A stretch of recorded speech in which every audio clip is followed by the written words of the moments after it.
guys, what's up?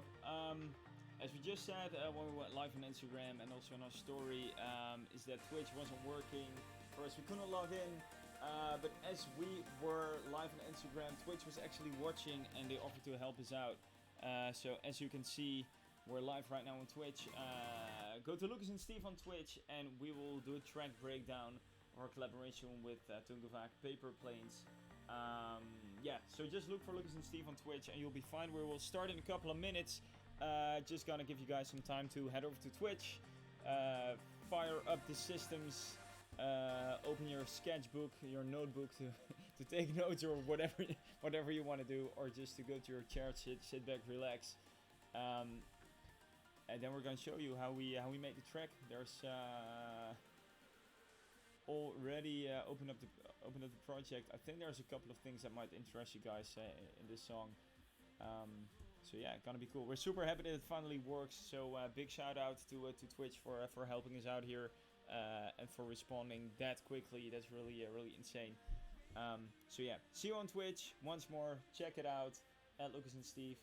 See you in a minute.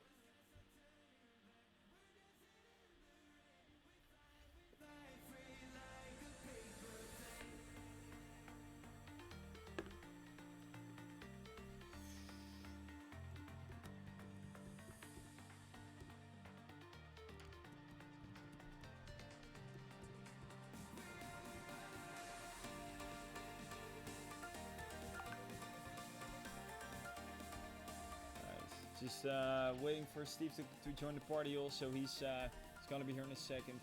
Went to make some toast to get energized for the stream. So yeah. Cool guys, see you on Twitch. Look for Lucas and Steve, see you there.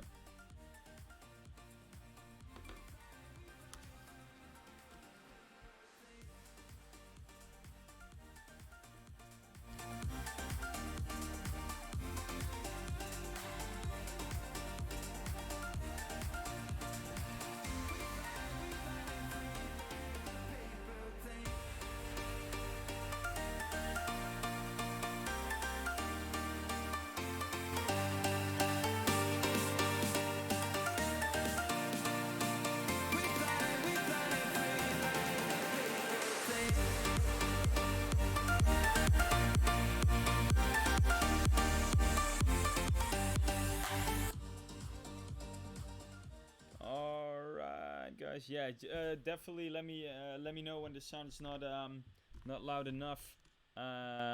Mic should be good, right? Like this.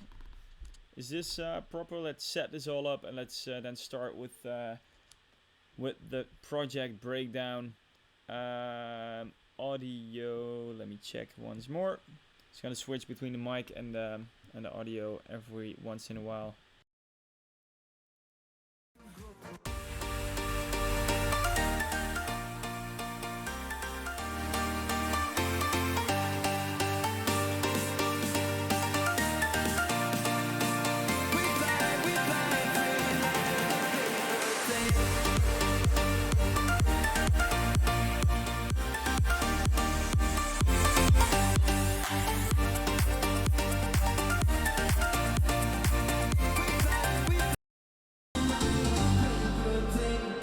Actually, looking at the meters, this is as loud as I can put it, otherwise we'll get some clipping and that's not what we want. We're working in Ableton, as you can probably see on screen, and that's where we're going to show you everything.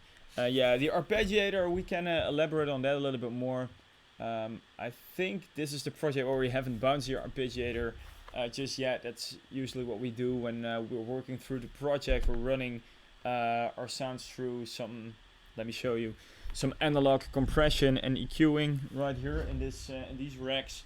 Definitely not necessary, but it does have a really cool flavor and vibe to a track. So that can be cool to do, and then you're working with audio instead of with the plugin. But I think I can show you everything about that. Yes, take sketchbook out. That's what I like to hear. Avicii smiling from the clowns. That's all. I really hope he is. I really hope he is.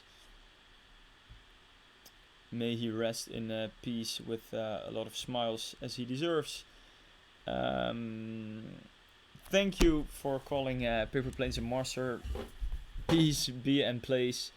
So yeah, favorite synthesizer. Actually, it's the one right here. I can show you that one also. But also that is, it's this one. It's the Prophet X.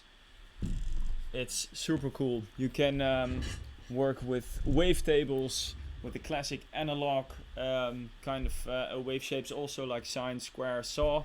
But this one has also analog filters and everything, so it sounds super warm, super really great depth and resolution to the sound. So that's really cool. Here's Steve joining the party. So I guess then we are kind of ready to start. Oh, by the way, when it comes to synths, it just depends. If you want a quick sound to work with and check out whether a melody works or not, I like to take Nexus. It's easy. Sounds are euphoric, warm. If you want a little bit more depth into your track, not get rid of Nexus. Never get rid of Nexus.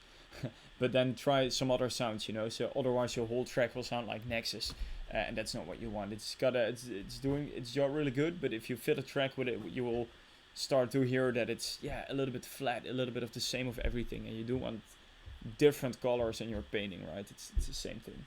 If you want a super stable synthesizer plugin, Silent One is great. Serum, really cool. You can edit everything. You can link everything to each other when it comes to envelopes and LFOs.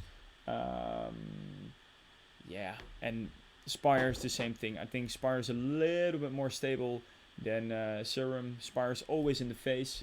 And with Serum, if you go too freaky, you can go super freaky with Serum, and that's a good thing, but if you go too freaky, your sound sometimes gets a little bit less stable. Just see what works best for your track at that moment. Paper Planes Club Mix coming soon, is Jonas asking. Yes, there will be a Club Mix, and it will probably be really different from the original. Because the original is already there, so you want to do something extra, right? Something different. So, okay. Happy to Twitch after a long time, Mika. We're happy to have you here also. And the Signal Visuals collab. We haven't started that one, to be honest. We're doing gonna do a lot of collabs during the upcoming months. On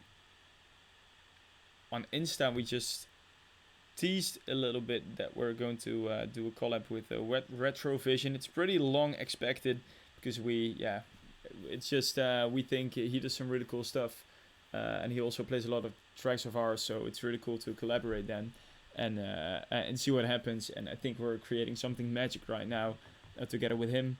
But yeah, here's the thing that we're going to talk about today.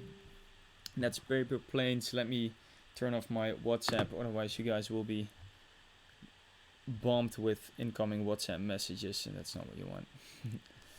And I don't want you guys to read my messages also. That's maybe the most important reason. So for those who haven't heard the track yet, this is Paper Planes. Gonna show you a little bit in a nutshell.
So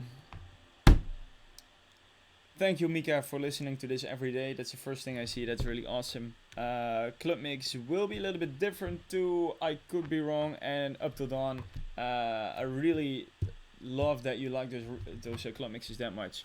But we're going a little bit of a different direction. You know, times change a little bit, so you wanna create new music, right? That you haven't created yet. But we will definitely try to keep that energy level up.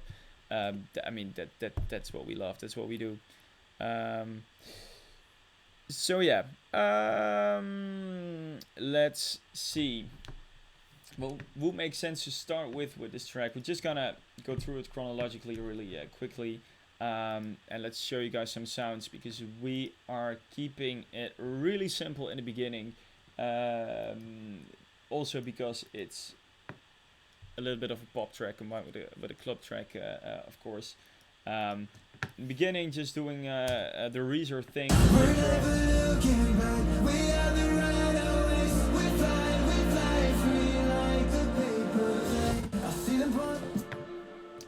Reezer right here.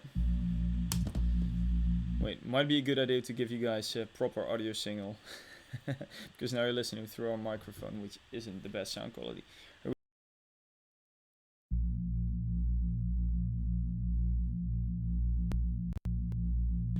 Oh, I'm not blowing in your speakers, by the way, right now. Might be that people just turn up the volume because it was too low, but yeah, so it's audio now. So you know. Also, this electric guitar, I think we actually got delivered this track. I think Philip Strand, who sang the track, who is, by the way, an amazing singer. Have you guys? You can check it out on our Instagram. We posted a video where he's singing the track more acoustically, and then of course, you heard it in the song also, but his voice is amazing. He's also in a band. I think it's called Normandy. They do really different kind of music, really cool also. But his voice, it's more like I'm not even sure what to call it. I will call it rock music. Not sure what kind of rock or whatever. That's not my scene, but it's really different. And what's beautiful about his voice is that he does that rock thing. He does that amazingly well. But if you put him on a dance record, he will sound amazing also. And that's that's pure quality. That's really sick. But I think he played this guitar. I think. Let me check. Yeah, I played a couple of guitars myself, but this is one he played, I guess.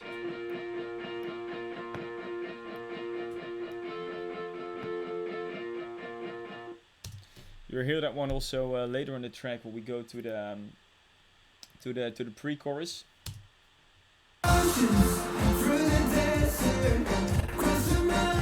Now in this part we altered the chords a little bit. So as you can see here in Ableton, you can do this also in FL or in Logic. Doesn't really matter. We just started to chop up the loop and started pitching a little bit. You can see it here. This is 5 semitones up. This is 2 semitones down, like.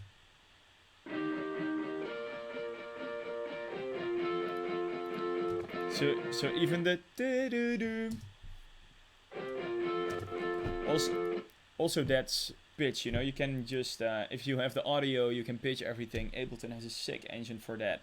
We always, well, it depends for what purpose you're using it, but we usually, if we're going to pitch, we usually set it to Complex Pro. The advantage is that you can set the format, which has an impact on the quality. So you can just, go from 0. Look on the screen what's happening in the format section right here. If you put it to 100, it will sound different in a pitched track. Like, let me see. This one is pretty heavily pitched. It's now set to 100. I think I just did that because usually it's set to 0 when it comes to guitars.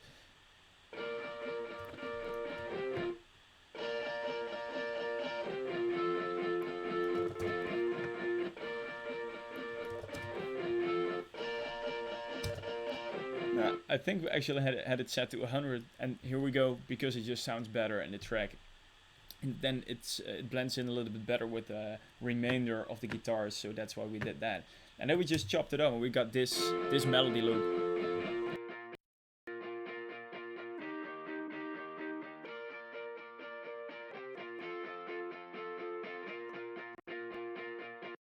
So that's that. We were actually just wanted to show you this because we were on the track of this electric guitar anyway.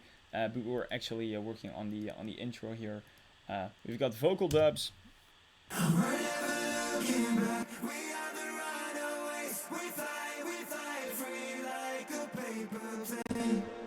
Of course, there's also the lead. We're never looking back. We are the runaways. We fly free like a paper plane. So the doubles, as usual, just make it wider, make it bigger, make it sound like a choir, which has a cool feel to it. Also, I thought it would be cool to, shoot me, I don't know why, but I felt like including a didgeridoo sound kind of thing, and we messed with it a little bit, did a little bit of EQing on it, just get a little bit rid of mud and boxiness or whatever, and just got rid of the low end, give a little bit of reverb to, and it's just like a drone kind of effect here.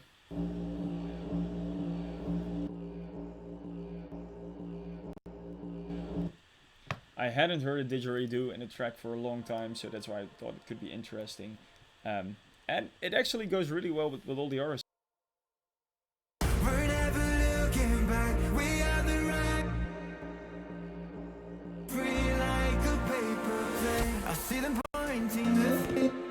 So yeah, why not? Then there's some FM keys that we made.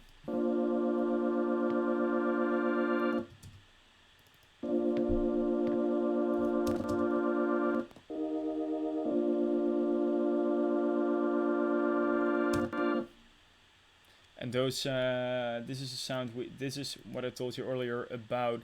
It's actually a track that we created with, we re-recorded it, we resampled it. It's made with Spire. I think we recorded it for the whole track because these keys were used in the chorus also, I think. Yeah.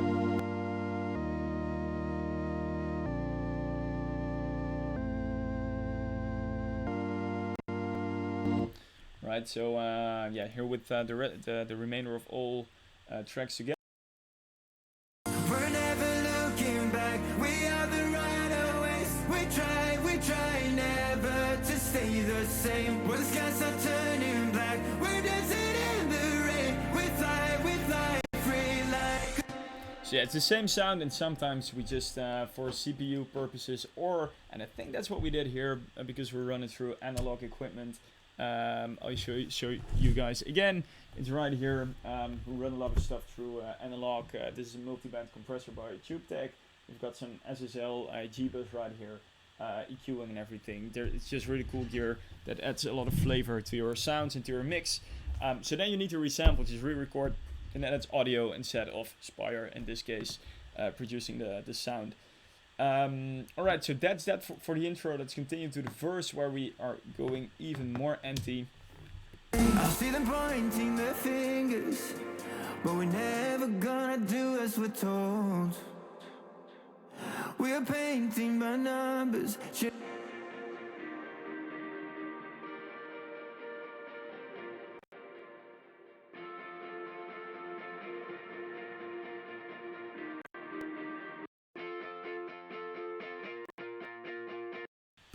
Now this is a fun part. I see this now. It's actually something I forgot. But what we did in the mix here is because we wanted to, as I said, keep the verse as empty and simple as possible, without it being not interesting enough. So if we, so this guitar, these tracks, the one over here, is actually the same audio as this one. I can probably show you that by doubling it. You'll see it's the same thing, right? It's cut on the exact same spot, so it's the same audio, because it's mixed in a different way here. We added Valhalla reverb to put the sound a little bit more to the back. Why we did that is because you want the vocal to be in the face. So if you have all sounds in the front, so without reverb completely dry, then it's really hard to focus on certain instruments or on the vocal for your audience. So yeah, another thing is we auto pan a little bit. Ableton auto pan is great for that, so it makes the sound move from left to right. Also, it's put a little bit more in the back bar reverb, so the effect that you're actually getting. Oh, and there's also a lot of delay on it, set to ping pong, so it also goes from left to right. So this will make this track in particular float instead of putting it right into your face. Just see what happens here.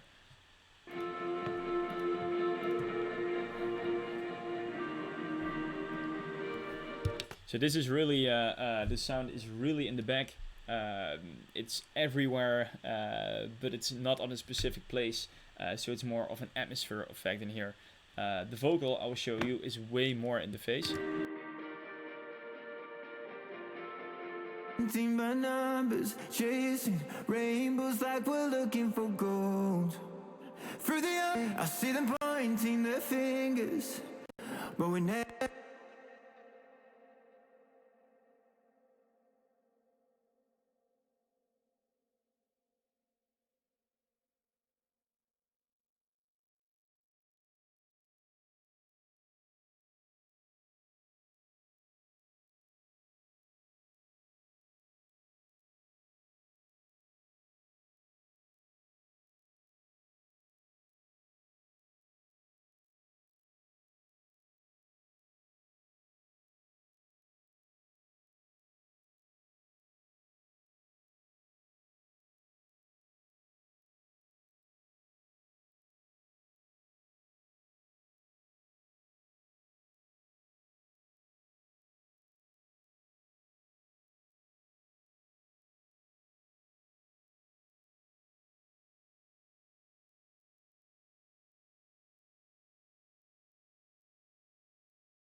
I see them pointing their fingers, but we're never gonna do as we're told. We're painting by numbers, chasing rainbows like we're looking for gold. Through the eye. Yep, indeed, a lot of info and not much audio, so I will explain very briefly again. On this guitar track, we decided to put the Valhalla reverb, delay, the audio pan to make it float from left to right.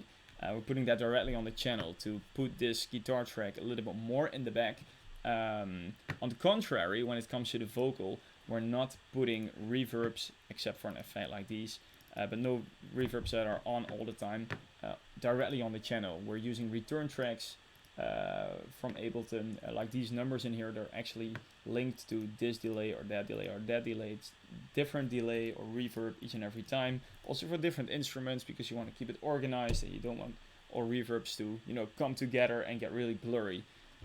So we linked those buses to the channel. If you put reverbs directly on the channel, it will get fuzzy. It will get more in the back of your mix, which is fine for some instruments, but definitely not for all.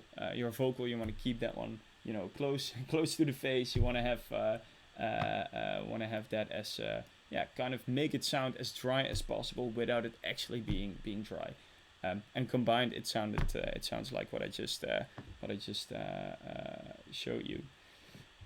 Then besides that, there's not actually much happening here in the track. What is actually happening is some percussion that's going on, because it's really nice to have your track having a percussive element from the beginning on, so your audience knows how to count. This is a thing, you know, some people have a talent for hearing directly what the beat is like, and other people sometimes have difficulty, you know, clapping to a rhythm, and especially for those people, and those are actually a lot of people, you want to have that clear in your track. So that's why we add really subtle, sometimes they're not that subtle, but I think this track they're a little bit subtle elements in your song, so so it's easy to follow. Just a head loop.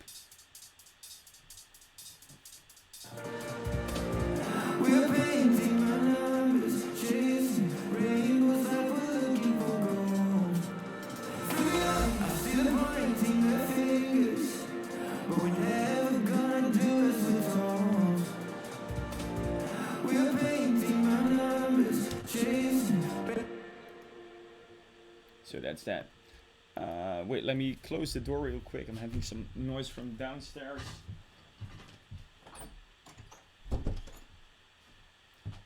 But yeah, so that's basically what's happening right here. Let's do some questions real quick. I see a really funny one here. Are you guys able to sing in tune as producers? Yes and no. Because in sessions when you're songwriting with other musicians, it's really handy if you can sing a little bit in tune, so you can share your ideas. If you're unable to, if you have a melody in your head but you cannot sing it, then it's really difficult for others to understand what you mean. Of course, you can play it on piano or guitar or whatever, but when it comes to lyrics, it's really handy if you can do something. So I can sing in key just enough to make people understand what I mean. And actually last week, it's the coincidence, I did sing a demo for the first time, but it's just a demo that we're probably not gonna use in that way, but just to make a sketch of an idea. So yes and no, it's really as easy as that. And of course, when it comes to that demo, I think I've never used that much auto-tune before in my life. So just to give you an idea of what that might sound like without auto-tune, it's horrible, but it makes people understand what I mean. So that's nice.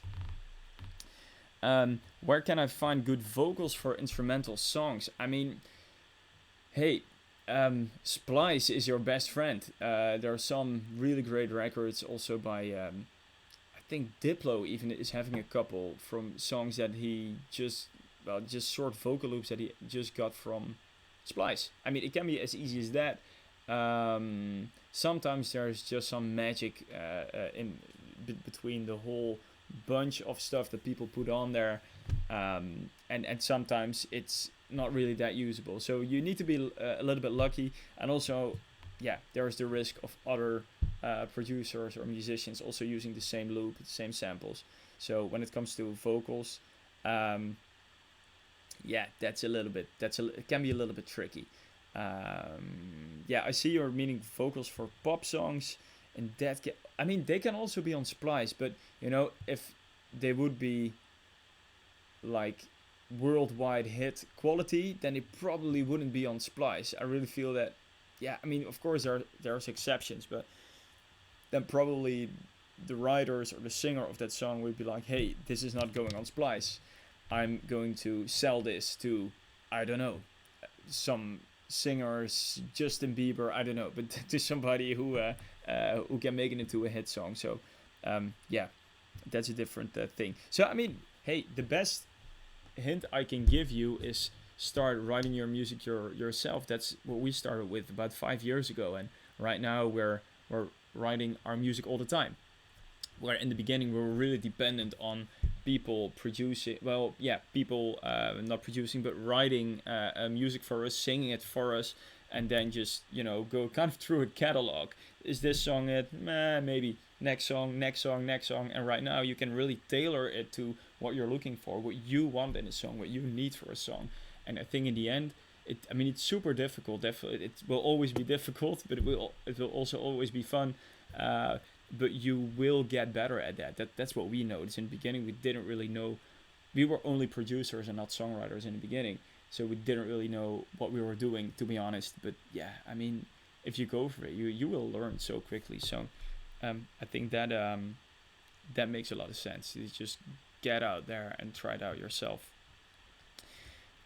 Any other questions? If not, then I am going to continue with the track and to show you guys what we did.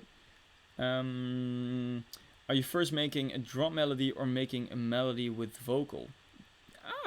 It's a good question. That really depends. A lot of our music starts behind the piano or behind guitar. You start playing something that's in your head, and sometimes that melody is a chorus. Sometimes it's a drum melody. Sometimes it's both. I do like to start with or the drum melody or the chorus melody. I don't start with the verse melody. It's the chorus has to be the catchy thing. So if you have that in mind, then that's the reason to elaborate on a track and to really start working on a track and to invest time into it and to, you know, get other people involved, like a singer, or you know, that's a thing. So yeah, it really depends, but it's usually the chorus or the lead melody for the drop. Let's see. How long on average do you spend on a track? Well, that really depends. We've had tracks lying around for 2 years and then finish it, you know. But then there's a long time in between that you were not inspired enough for the track, or you just forgot about the track for no reason. Maybe because we were on tour all the time. It can be anything. But I mean, I think we can make a track in. Sometimes you write a hit song in 1 day, in a couple of hours, and it's brilliant. And sometimes it takes you weeks and weeks and weeks of just tweaking the song and then producing it, and then keep on tweaking the song, go back to recording the vocal, and like that it can take months. And don't even get me started on the mixing process. That's, yeah, I mean, I start the mix, but I'm definitely not the one who's finishing the mix. Steve's got a better ear for that. He's way faster mixing. So where I stop mixing, Steve is only getting started mixing, you know. So and that can also take, you know, weeks in the end, because yeah, you check out the track on different systems, you play it at shows, and like that you keep on learning about the track and what it needs, and yeah, so it's a long process. But I think that's also the trick of not giving up on that, you know. It's definitely when it comes to Paper Planes also, this is not the initial drop melody that we had to the track. I mean, it's super similar, but this bar, let me show you from the drop, because we have the pianos right here.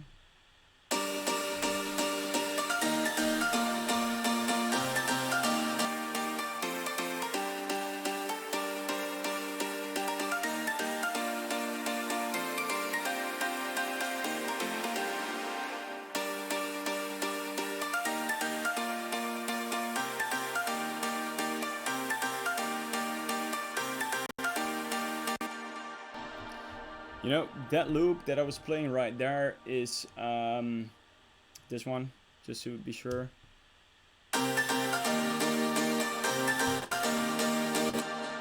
This is the part that needed the most work of the whole thing. The whole melody was already kind of there, just out of nowhere. We all loved it, but it was just a little bit too complicated. And the complicatedness wasn't this part. It just did something different. Now it's a little bit more repetitive rhythmically, but that took us about, I think, at least 30 versions, and that was a matter of, you know, just getting behind the piano again and play and play and play and play and record everything, save what you like, delete what you hate, and just keep on going. And I have to admit that in the beginning I was like, Steve actually kept me really. He's still here, by the way. He's behind me. He's actually literally behind the chair. Hello, surprise. Hey. Hello. Oh, yep. But he actually kept me sharp in there. At some point I was like, yeah, it's just not gonna get better than this. It's good as it was from the beginning, because that's how it came. And yeah, I mean, it was definitely good. But right now, this is the repetitive power is just stronger here. I'm really sure now. But it took about 30 versions. So what I'm trying to say here is that it's really important to just, you know, keep on grinding on it, even if you think that used to be my opinion. Like, a melody has to be there and perfect. And if after the third version you're not there yet, then the first version is the best.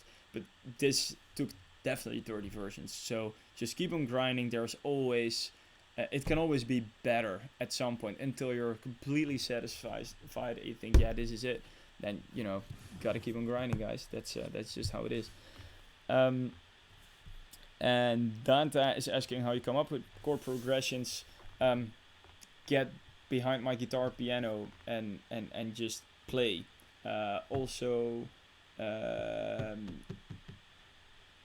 my head is making music all the time subconsciously. It sounds like I'm like an idiot right now, but maybe I am. But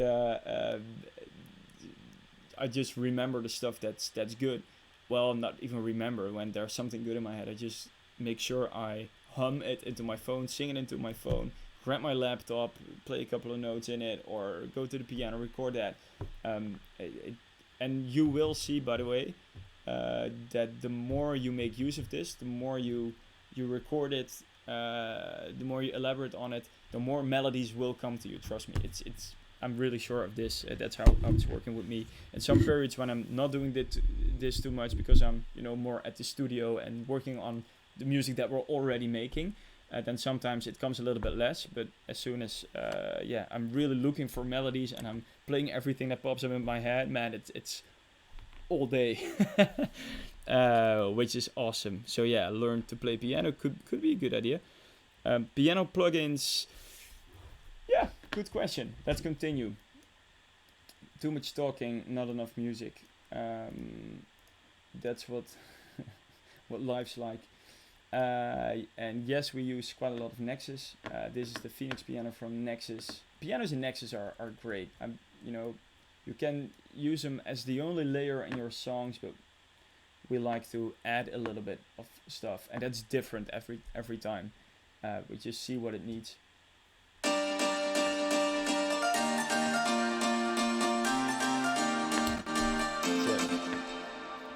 Phoenix piano, we added quite a lot of delay on it, quite a lot of reverb on it. The delay is also it's the back slamming thing, like it's a rhythmical element that gives it a lot of power. We've got a saw here, that's coincidence, it's also Nexus.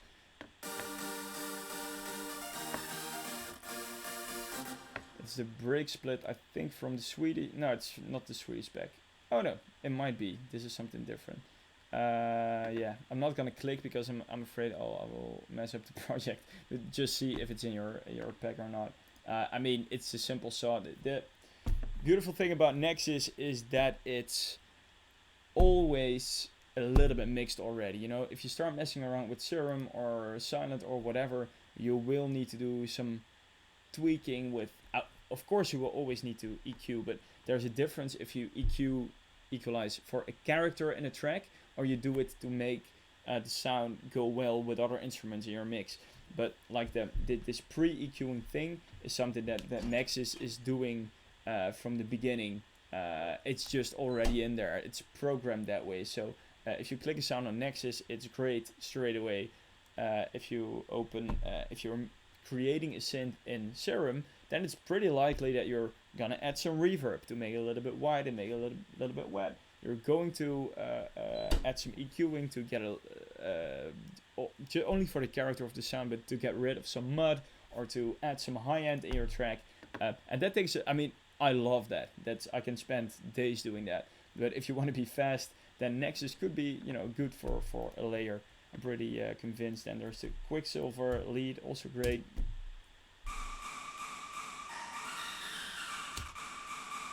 That's a really basic preset in Nexus. You definitely have that one. Also for attack, there's also this whole group is Nexus apparently. Yeah. So this sine sound with some envelope on the pitch, so you get a nice attack, and together it sounds like this. You need, sometimes you just need an attacking sound like this last one to really have some interface attack in your in this case the key section. This also works for leads. You just start adding while layering what you need. If you have a layer that's really wet but not in the phase enough, add a layer with a high attack.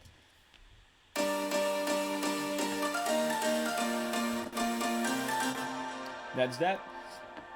Another key layer that we're having right here, I call this bromance because bromance by Avicii, still immortal, insane song, and it's so good. but the sound of the kind of organ, flute organ kind of thing in the break is what's a little bit created in here. It's a little bit of an emulation. Let me see which one to. Yeah, this is for the warmth, I think. Using some squares here and also a sine wave.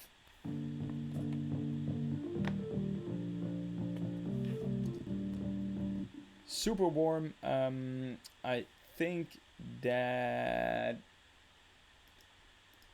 because this is, I realized that not everybody's using Ableton in here. This is a, I think it's the operator plugin from Ableton. But what you're doing here, I mean, it has a great character, but you can do it kind of with every synthesizer. Just, you know, create a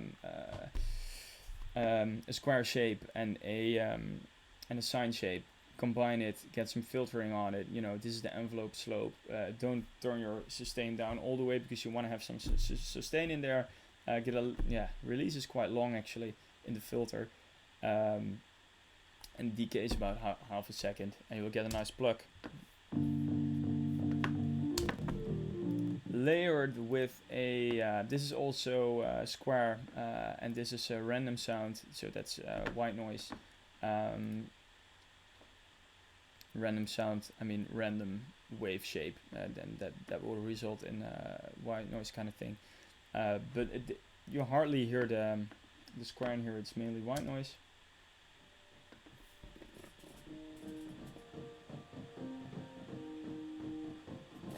Really soft and there, and together it sounds like this.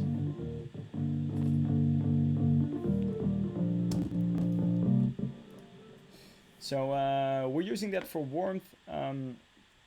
Let's walk through that chain a little bit so you get an idea what we are doing to our synthesizers.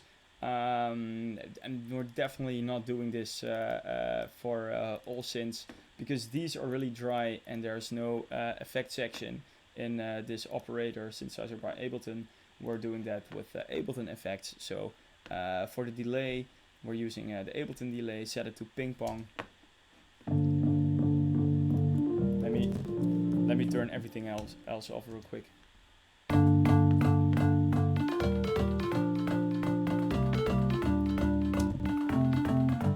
Sounds nice, right, on its own. It's only a layer in this case here, so that's why we didn't put it like this in the mix, because I really like the way when you get rid of everything else, but then it's just too much in the track. So you know, we use it just for warmth in here. Reverb by Valhalla.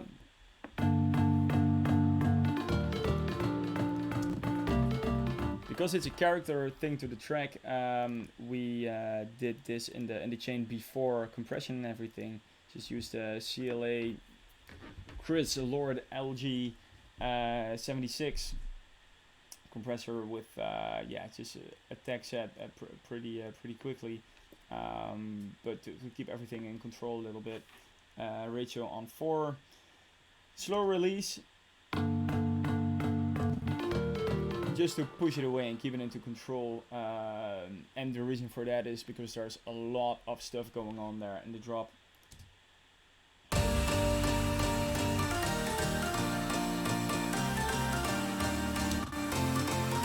Not really the drop though, that's a little bit later, but you get what I mean. There's a lot of stuff going on, a lot of pianos, a lot of instruments happening, so you want to keep everything in control, and you don't want to, you know, boost transients even more with a slow attack or anything. Then we have EQing. You know, it's just getting rid of mud and boxiness mainly right here. It's a FabFilter Pro MB doing its job, keeping the low end in control, just pushing away everything that comes below the threshold.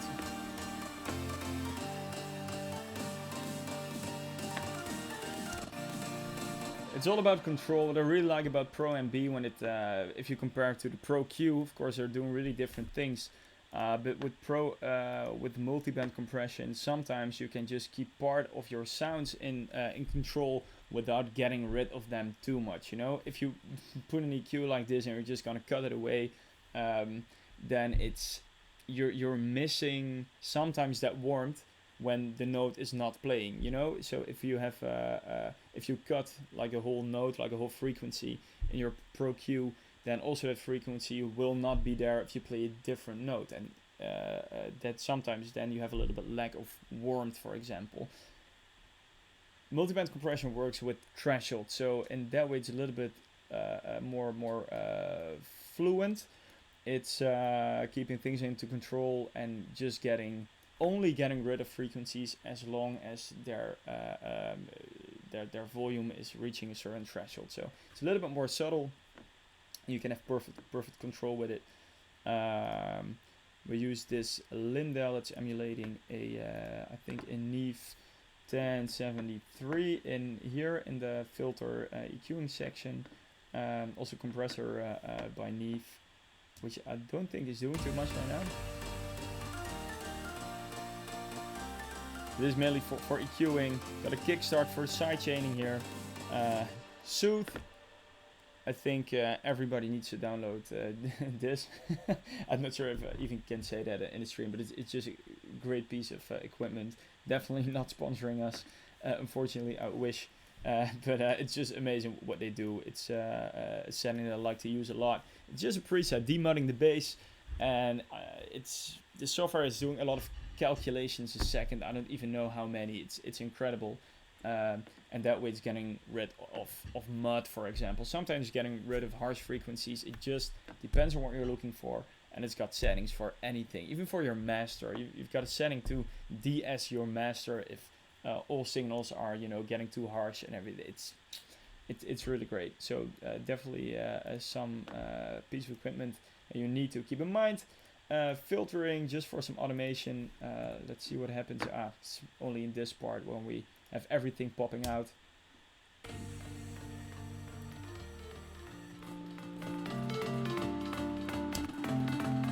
It's for that you know, that moment that we create in the second breakdown.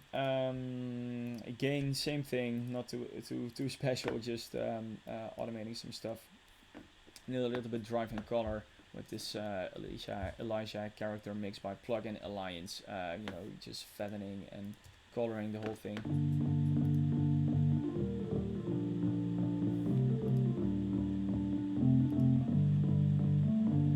It's just buffing it up big time. It's so nice. So yeah, and that's actually how we work around our all of our tracks. So we first, this is the delay and the reverb part is actually something that we usually already do in sound design, but because Ableton doesn't provide that in their operator plugin, we did it like this. Just added something for to color the track the way we want it. Then some compression, EQing, multiband compression, some more EQing, keeping it in control with Soothe to demud. Then some automation stuff that we like, and then we beefed it up again, which, yeah, some would say you need to have the Elijah drive before the filter and the gain, but yeah, we just decided to do it this way because we just liked it more when it sounded like that. And trust me, guys, that's the most important thing. Screw rules. You just want to do what sounds the nicest, right? And gives you the best vibe while producing, because that's what it's all about. There are some people. Oh wow, that's a great remark actually. That you're not seeing the whole screen when it comes to Ableton. Let's see whether I can fix that a little bit.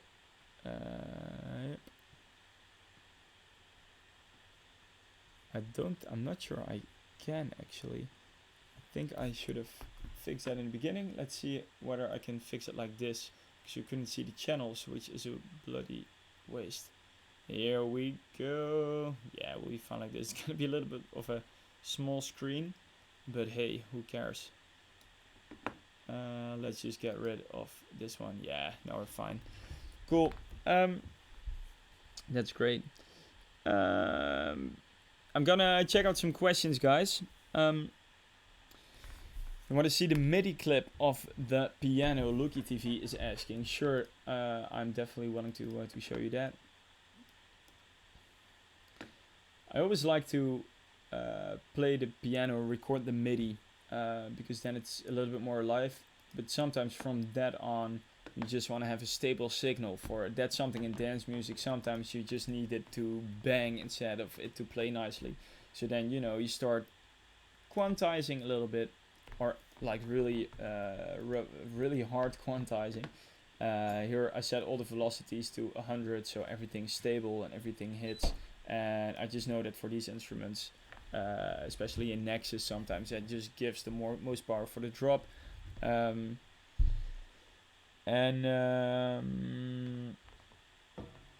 Yeah, so this is the MIDI. You can have a good look of that right now. I just keep it open. I'm not sure what you want to do with it. Take notes or do a remix or whatever. Go crazy. I'm fine with everything. I'll just continue with some questions. I highly suggest you try Q3. Pretty awesome. Thanks for that. Definitely gonna look into that. You mean like a Pro Q3 from FabFilter? Because I think we already have it, but maybe we didn't use it in this track. For example, we have them.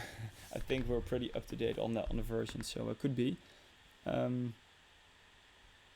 you know Kyle Watson? I think I've heard of him. Yes.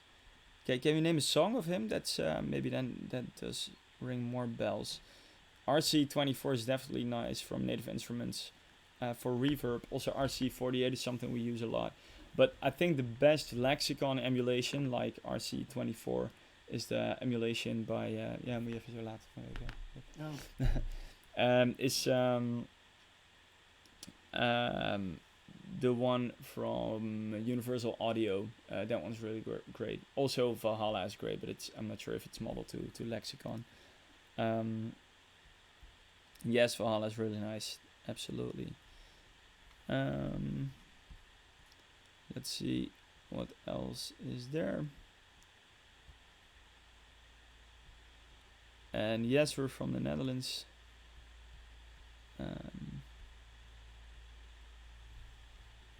Yeah, by the way, when it comes to FabFilter, I see a lot of people saying stuff about FabFilter. Great plugin also is Saturn for distortion. You can, get distortion bands for all frequencies, which is really, really sweet and definitely great too. I use it a lot for leads or plug sounds. You get a little bit of more high definition, make it a little bit dirty or sharp in the high end to have it pop out of your mix, or put it on your bass, so your bass is not just zooming, but it's also doing something in the higher regions. I think we put Saturn on the bass. It could be, right? You have a look. Check.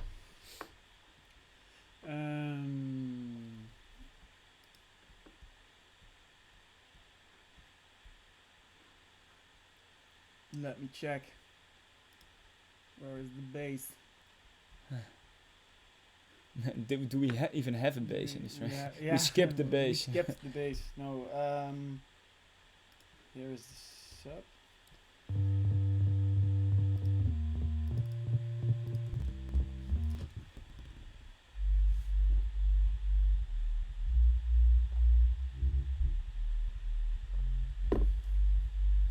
There it is. Let me check. No, we didn't use Saturn on the bass. We used Elijah also. Yeah. This one from Plugin Alliance, which is really cool. Especially the drive and the color are super nice. I'll play this without you. It just pops out a little bit more. I think we tried different ones. We tried this one, and we tried the famous Culture Vulture, but it didn't work out as we wanted. Big tip also for boosting nice round low ends or beautiful high end. We didn't boost the high end on the bass, but for beautiful high end, which sounds very natural, or nice boxy kind of boxiness, you can use the you can use the Manly Massive Passive from Universal Audio, which is this one. and that's a super nice equalizer where you can boost up nicely without crushing your ears. So we boosted a little bit around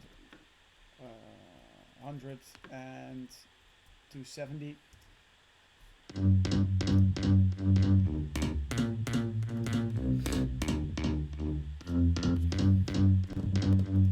Which sounds nice. Big part of the track is also the side chain, working with the bass and the kick, which is actually the kick is this is the kick. Then we put on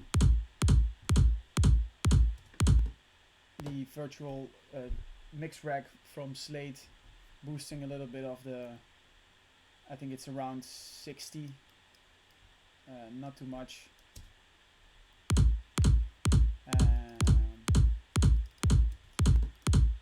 Some equalizing small dots, just a little bit of punch, low end.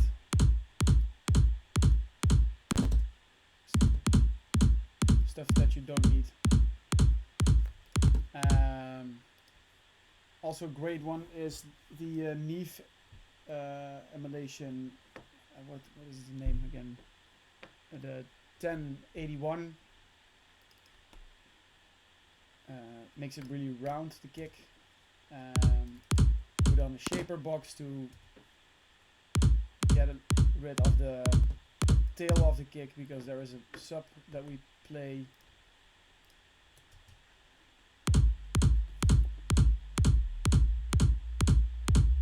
Oh, the audio is doubled.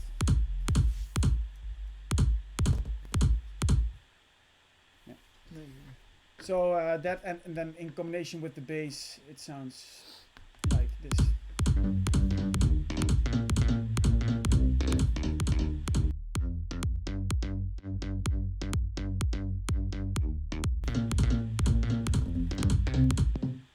Including keys.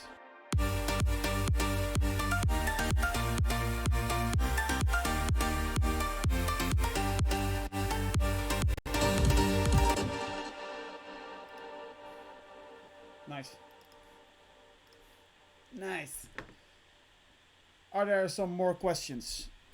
There were a couple of more questions that I really liked. Whether we use a special color code? Well, we should, but we never do. We should have started. Sometimes we try to do it, and then you switch up. You have new ideas on a project, and then it doesn't make sense anymore. So with us, are super random. We have been in the studio with guys who use the same colors for everything. Bass, kicks, leads in every different project. It's super smart to do. Yeah, we should definitely do it more, because you can just see super easily where your leads are, where your keys are, so you're never searching for your sounds anymore, because you can just see. So yeah, great idea. Are there any hidden sounds or Easter eggs? I saw a channel called Hey, like a seagull sound or something. Yeah, it's actually something that we really like always in tracks. I'm not sure whether in this one I would call it Easter eggs. There's a couple of songs where we did have an Easter egg. Like we did a collaboration with Ahmed Oskan, and in the end we had somebody yodeling through the record. I think it's also on Spotify, right? That part. No, we didn't use that on Spotify. Not on the Spotify. It's only in the extended version.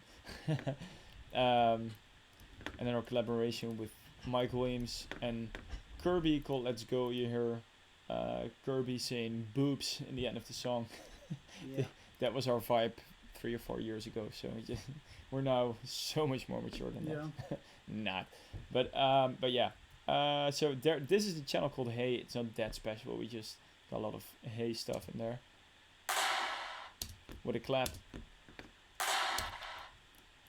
And the track's like this.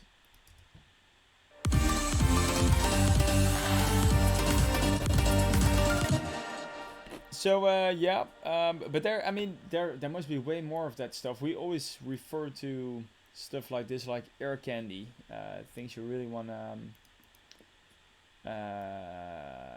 yeah, I don't know, that's kind of outstanding in your track, that makes it special, that makes it different to others. What we do a lot is, you know, reversing. And let's see, that's not that special actually, but we do it all the time, also with vocals.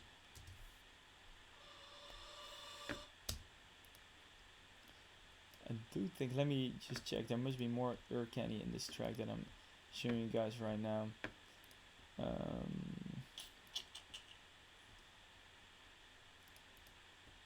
Let's see what we have. Some breathing FX in here, yeah, it's on it. Crowds.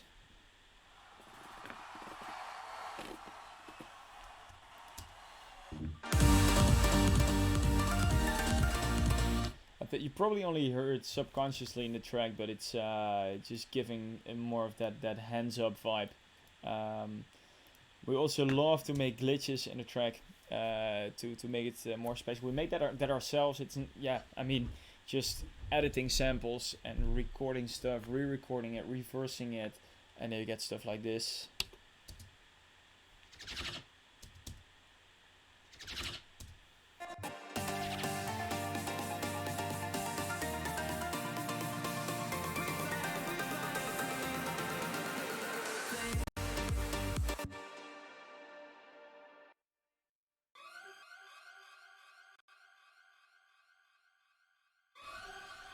And I think now I found exactly what I was looking for when it comes to Ear Candy and weird atmospheres.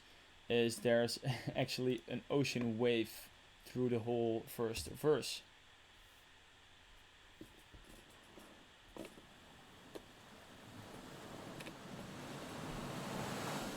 That way you're giving the track, yeah, just that beachy summer vibe, subconsciously, you know. And sometimes we use seagulls. Indeed, we've used those a lot. But also in the track, you can hear it actually really well in the intro. It's like a rise, but it's actually just a wave crashing into the rocks or whatever. Here, check.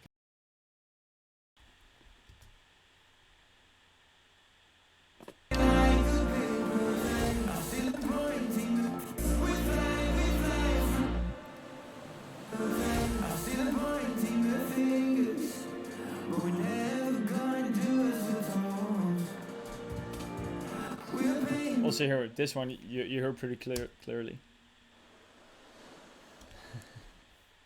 So yeah, that's fun stuff. So I think this is exactly the seagull effect, but then something different. All right, let's see. Is there anything else you guys wanna see? So, or anything you wanna show about the boys and girls? Which compressor do you use to add more punch and energy to your sounds?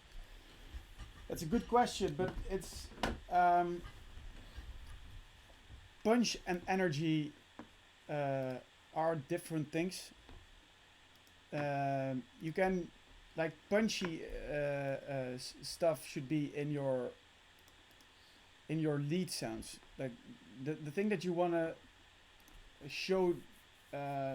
The most important part of the track should be punchy, especially for instance, the keys are.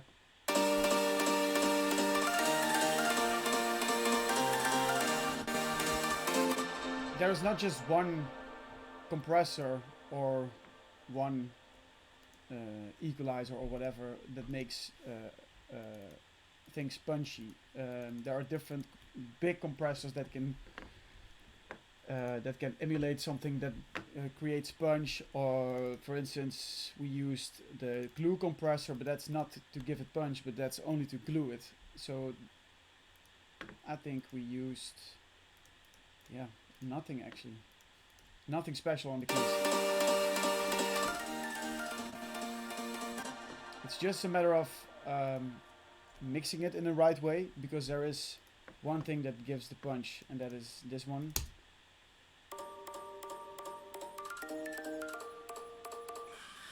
No punch. Not punch. No punch. Kind of punchy. If you blend it in a nice way, then it sounds.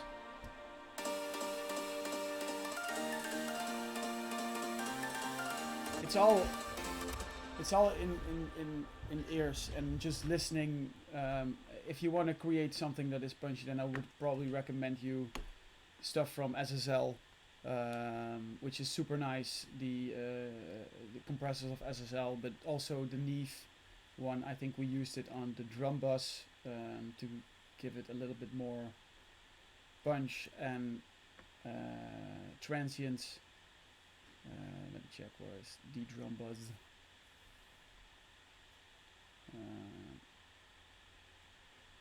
Do we even have a drum bus?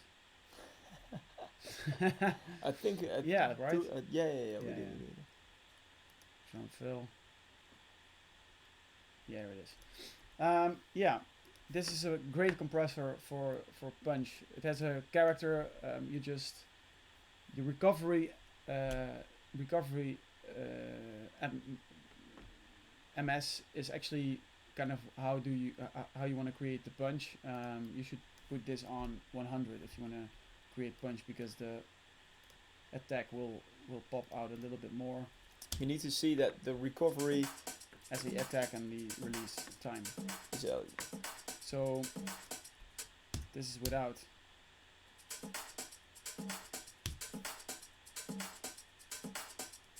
It gives a little bit more attack and punches, and if you do that with all kinds of stuff, and especially the most important parts of your of the track, then you can create nice and punchy and of course punchy elements do create the kind of an energy.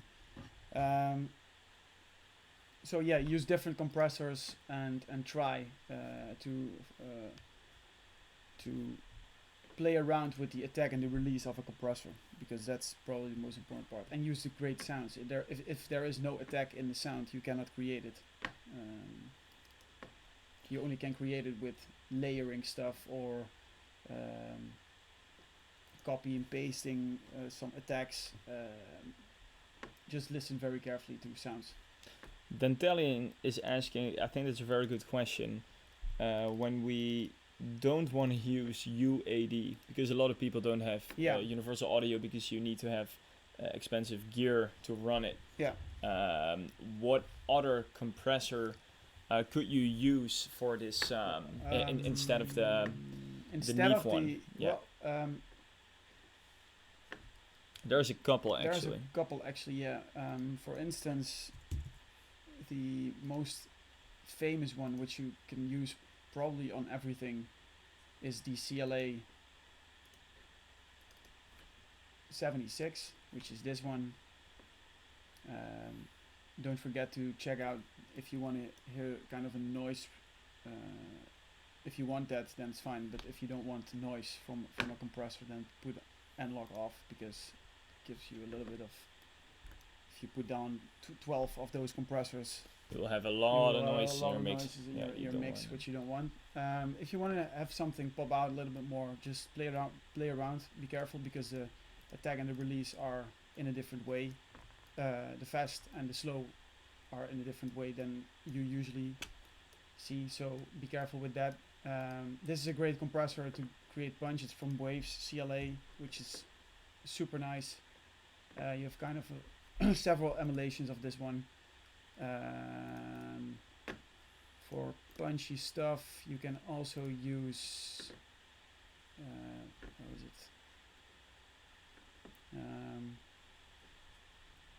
L-Ray. Yeah, the L-Ray is phenomenal, which is this one. It's kind of it's a really nice one. We use it a lot on stuff that needs some analog treatment, if you understand what I mean. It has a lot of character. If you want to have a clean, solid compressor, don't use this one. It's super clean, but there is some character. If you put it on, then you will hear what I mean. It's getting a lot warmer and smooth at the low end. It's like also a little bit like the resolution is going up. It's really crazy. It's really crazy. It's super good. It's nice to use on vocals and also on pianos. And let me check, what did we use over here? We used also CLA. This is awesome. especially the compressor, super nice. I think you showed them already, right? It's Yeah, the yeah, I lead showed them this emulation. one. Yeah. Yeah, I think when it also Plugin Alliance has some crazy, really great quality plugins. Also compared to Universal Audio, it's the same quality. You don't need the hardware for it. They also have some great plugins. So definitely also have a look in there for compressors. If you're using Ableton, I always find myself surprised on Ableton's glue compressor. Quality is also really good. I think we use it also on the piano section in here, and also with that one you can definitely add some punch to your mix. Yeah. I really like it. Hey, Oh, we've got a hanger. We got a hanger. We've got a hanger. Okay. Gonna be right right back with Ableton, but yeah.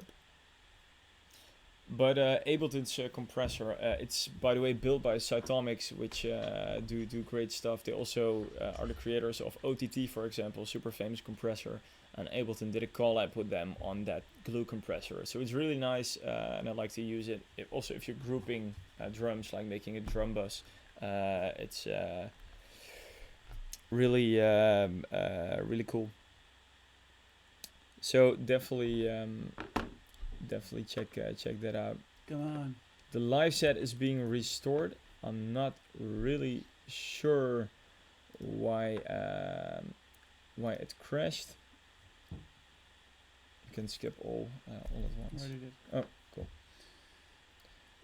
Is there an alternative? Thanks for asking. 76 is awesome. Yeah. Actually, probably one of our most used compressors. The glue compressor is super nice. Also, do you ever use the SSL bus? We have the analog version over here, as you can see it. Can you see it?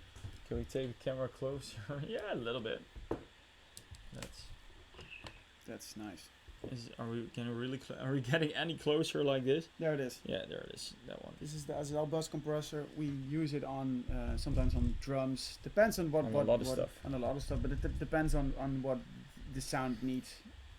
Sometimes you can go for a little bit more character. Then the SSL is super nice, but if you don't want that, then go for a more easy compressor, which is a little bit more clean in a way. And this restoring live set 2%. That's gonna be nice. That's it's jumped to 80, so we might get there eventually. Yeah, there we go. Are there some more questions about mixing or stuff or sounds that you want to know how we created them? Just drop it in the comment section, then we'll have a look at that. And we are back live. Back. All right. Let me check. Do you use contact libraries? Yes, we absolutely. did for this one also, right? Yeah, I think we use it in the string section. Yeah, there it is. No. I think it's right. Go down a little bit. It's the grouped one up here. Yeah.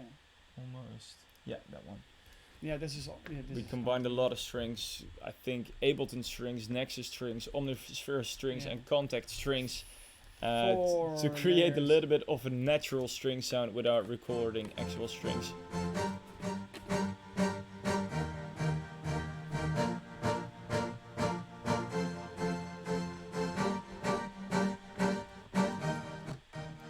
We can explain. This is the sampled one,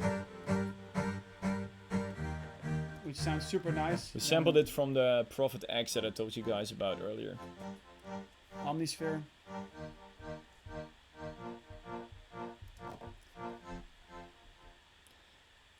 Yeah, we saw 2.2. That's crazy. Yeah, we see more than 2,000 people are streaming our live stream, which is fantastic, and we want to thank every single one of you for joining the stream. Yeah, Thank and you. definitely, I think this is definitely a record for our stream. So thanks for checking it. And of course, don't forget to subscribe to the channel. We're doing this stuff. Yeah, more often. Oh, absolutely. Sometimes we do it a couple of times a week, and sometimes we do it once a month. Just make sure to follow. Let's continue with the track for a little bit longer. There's also some keys in here. We just made a string and key group.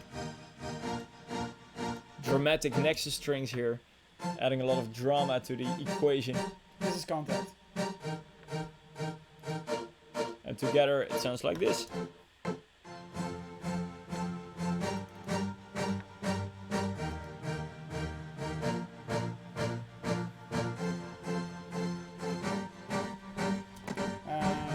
And we processed it like this. So this is without processing.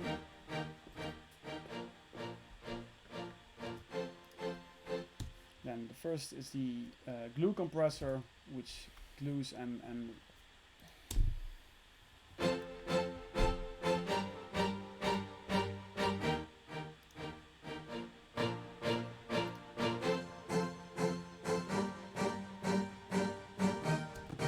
you may, there should be probably around a couple of questions. Why should we equalize it in this way? Because if you play it like this, it sounds way more open, More natural. and more natural.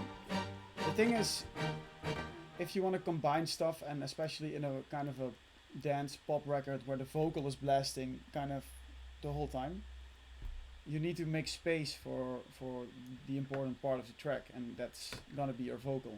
So we kind of first equalized it in this way because we wanted to give space to the vocal, and that's over here.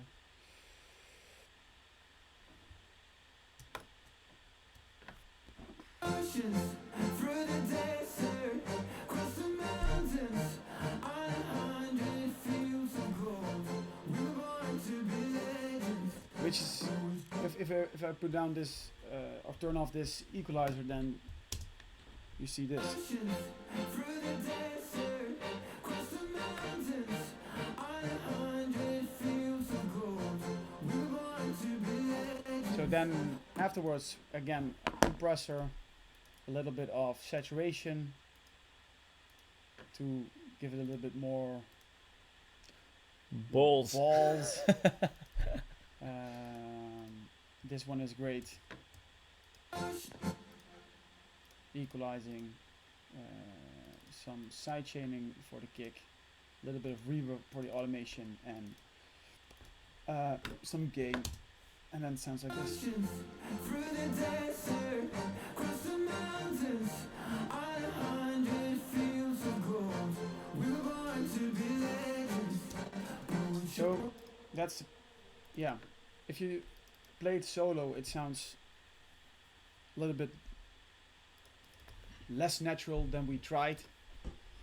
But if you combine it with everything in the break part, including the reverse pianos, the reverse keys, and the keys, and the kick, the drums, the guitars, then you have to make space, and that's how you do with volume.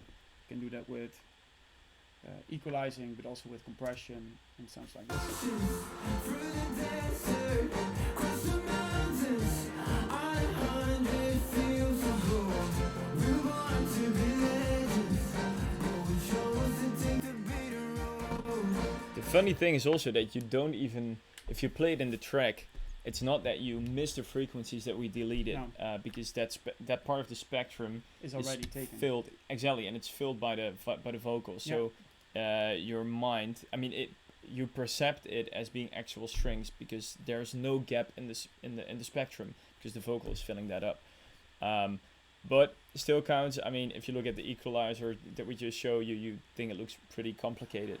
But if you turn it off, it sounds great, and you only start EQing as soon as you are making space for another track, the vocal in this case. So keep that in mind. Like really difficult EQing, yes, definitely will help, but always trust your ears. There's sometimes you also, for ourselves, we tend to get as many complicated stuff, plugins, equalizers, compressors, or whatever in there, without even considering whether it's really necessary. And that's also always something you should keep in mind. Always trust your ears. That's the most important thing. Yeah. So- And so regarding to that question, do you guys use pink noise technique for mixing? Which is, I'm not a big fan of that technique because it's you're making decisions based on a spectrum and not on your ears. So what Lucas already said is that just listen very carefully to everything that's happening in your track, and don't. First trust your ears and then trust the spectrum. That's probably the big tip from our side, because we never mix by looking at a spectrum, or should your bass be 2 dB louder or your kick or whatever. Just listen and then try, and if it doesn't work out the way you want it to be, then just wait for a day and come back tomorrow and go to the studio and listen again and try and fail and then try again. but never trust something else while mixing besides your own ears, because that is probably your biggest instrument. Absolutely. Spectrum wise, what you could do, of course, is after the whole process that Steve just described, is get a spectrum analyzer or Fab Filter Pro Q, when you also have a spectrum analyzer built in, and compare it to a track that's pretty close that you really like a track that's already mixed and mastered, or just mixed, if you have the opportunity to grab it somewhere. And then start comparing. You know, if you see a gap in your mix, then you're like, hey, maybe for that certain character, it might be cool, you know, to boost parts a little bit in the direction of, I don't know, just randomly saying 800 hertz or whatever. That's something you could do in the end, but definitely trust your ears more than that. Sometimes your mix is better than the example that you're comparing it to. So Yeah. always, you know, keep that in mind. Don't get us wrong. We all on our mix bus we also use frequency spectrums. BX has a nice one, and we just check it out how it sounds. If we boost up, for instance, if you check out the track.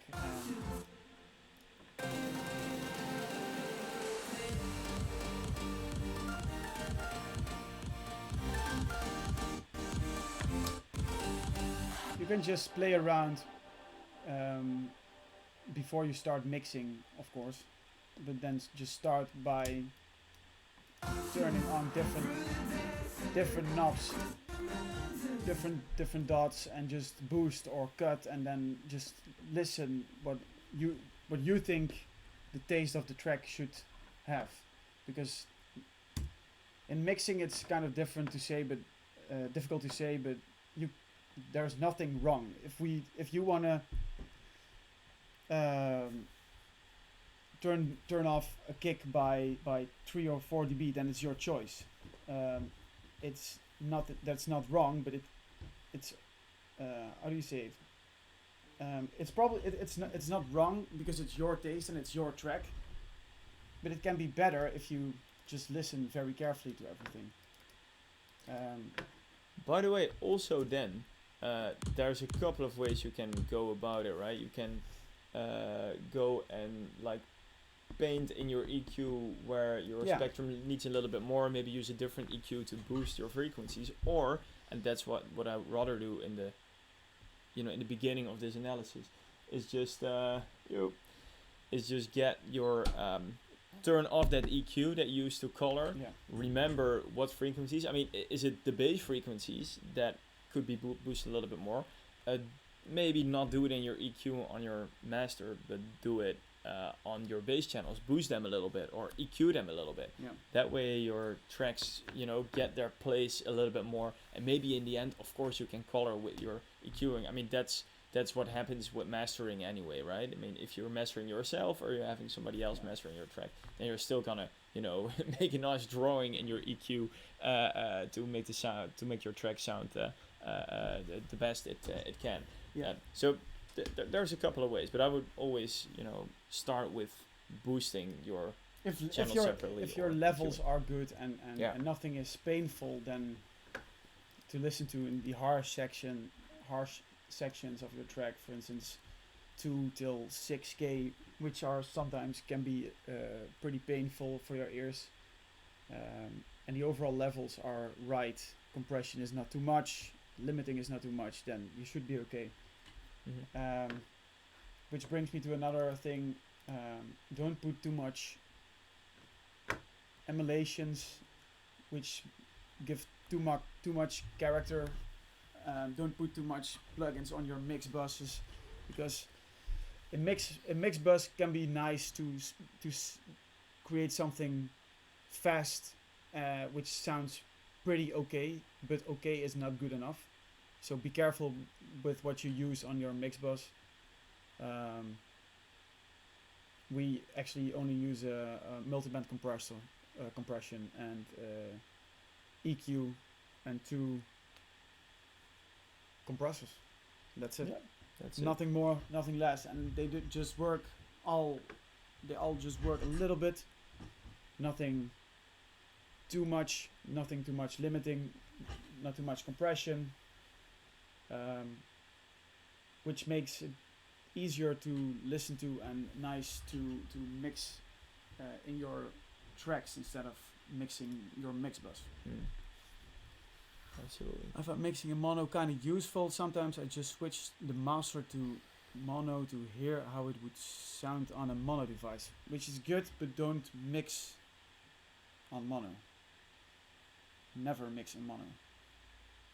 You can check your loudness in mono, but don't mix in mono, because you have all the phase problems are phasing problems instead in the way that stereo is made right now. Okay. So if you have phasing problems and you turn it off to mono, switch it to mono, then you don't hear them anymore. Absolutely. So no levels of your stereo mixes. So be careful with that. Just okay, I see what you mean. Yeah. Most clubs are in mono, that's true. But no, it's maybe Yes and no. yes and no, because there are still more speakers than one. Yeah. So they are stereo. They're usually stereo, but what you might mean is that in some clubs, and Yeah. it really depends on the sound system. It's important to have your track sound great in mono, because the whole stereo spectrum isn't represented in the whole room in the same way, and sometimes those differences are huge, and sometimes that's not, you don't have the best sound system then in that case, and sometimes the differences are not that great, and then your stereo spectrum is great all the time. But that's why it's important to have that mono. Exactly. Yeah, we're on the same page, David. I see. Great. Hey, but also just a couple of questions ago, I saw somebody asking, like, how loud would you put your kick compared to your lead? And I think the best advice I can give you there is to compare it to other tracks, reference tracks, all the time. Depending on the style that you're mixing, because it's also a style thing, right? If you're listening to like an indie singer-songwriter production, then there's not that much kick probably in your track. So you don't want to, so you don't really want to use that one as a reference. If you're mixing EDM, get your favorite EDM tunes in there and start comparing, and compare to your own track, make alterations, make the changes, and back to your references, and back again to your own track. And that way, by going back and forth, you will definitely, hear what how loud your kick should be with regard to compared to your leads and all other sounds. This also goes for vocals, percussion, whatever. And sometimes it's nice to just get things a little bit louder in there, or a little bit softer than the usual, than others do, because that's also a character thing. You might one day be famous for putting your claps awfully loud in your mix. You just don't know that. It's also fashion, So so that's that. Are there any other? Oh yeah, no, Davey, you're totally right. Definitely come back the next day. It's we also never mix in one day. It sometimes takes weeks, months going back and forth, and yeah, definitely take your time with that. I'm thinking, guys, if there's anything else in this, definitely think of some more. Think of any more questions if you want to ask some more. If you want to ask some more questions, also say somebody saying that's also Dave, by the way. You're on a roll, bro. Also trying different systems like your car, your phone, and everything. Phone is like the best thing ever. A lot of people use their phone speakers as their main speaker if they're listening to music. I don't know, in the toilet, in the bathroom, in the kitchen while cooking, maybe even in the car on their phone speakers or on their laptops when they're at work or whatever. So keep that in mind. So like if you have to make a choice for like a track that probably a lot of people are gonna listen to in any situation, make sure that the bass, the higher bass, like from 100 hertz or up, is really is a little bit louder in your mix. Sometimes it's if you have a good studio with a good frequency spectrum and you hear a lot of sub, then you don't want to put up that sub too much because other people listening to that track don't have that sub on their cell phone or at home or whatever. So those frequencies that are really common in all speakers, you might turn them up a little bit if you have to make choices. Of course, your sub should be good also, but you know you probably get what I mean. So definitely do check out your tracks on your cell phone and your laptop. We do it also. We do it all the time. Also, checking on your phone can be really good to check out the vibe of a track because you get different information from your phone or your laptop or your car speakers than from your studio speakers, where sometimes you have just so much information that it's really hard to focus on, you know, the things that also matter, like melodies, sounds, like the magic in a track. And listening on another device can also really help. I even sometimes catch myself walking outside of the studio and start listening to a song from the hall instead of like in front of the speakers, because you're listening from a new perspective then. So it's like you're hearing the song for the first time instead of the I don't know how many thousandth time that you're actually listening to it. So yeah, that's it. Do you guys do much side EQing? Yeah, we always do that on the master channel a little bit to get control of frequencies different from the center compared to the side. So yes.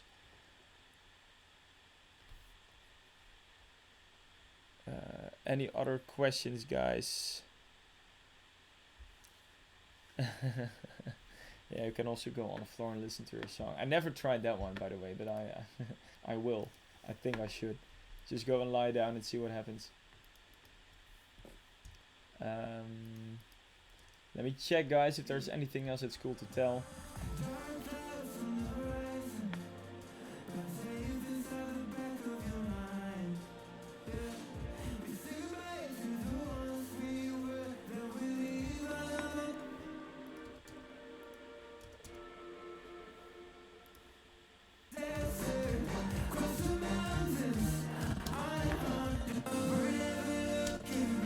You know, I think structure-wise, what's maybe cool to tell is that we always like, especially during the second half of a song, is to break down the track into the smallest pieces possible, and that's what we did here with that bromance kind of plug that we showed you earlier.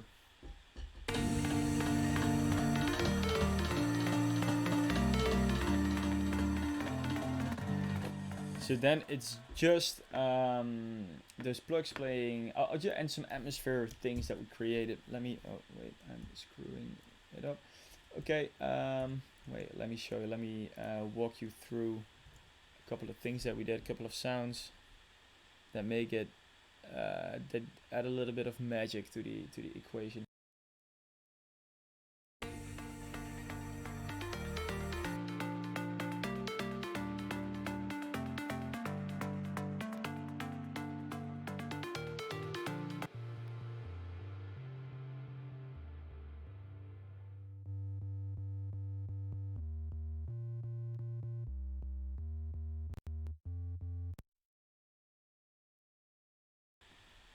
When it comes to, because we just talked about this, like on when you listen to a track on cell phone or your laptop speakers, which happens a lot these days, of course, is that in some parts of the track we really kind of avoid the sub because you don't hear it on your cell phone. So what we do to pass through the message to the iPhone or whatever the best way possible is to get your bass up a little bit higher. Like, let's see if I can show you this.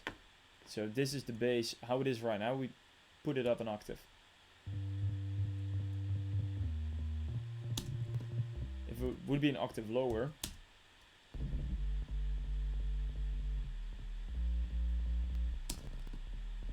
now that's real sub, but in this moment that we're creating right here, and that's not the drop because that's where we want the lower sub, so we have a different channel for that. I'll show you.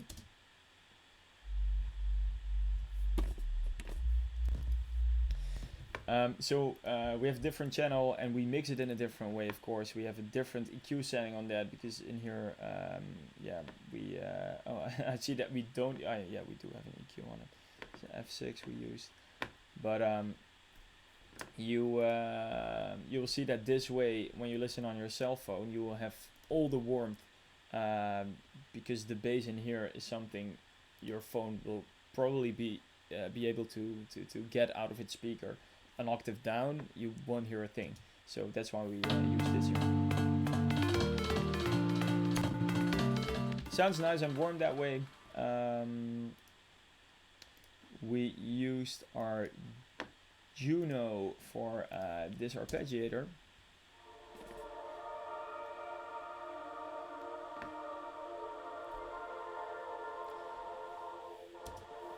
Also here it's going from the left to the right, going all directions. What we also did, I think, let me see what we linked this one to.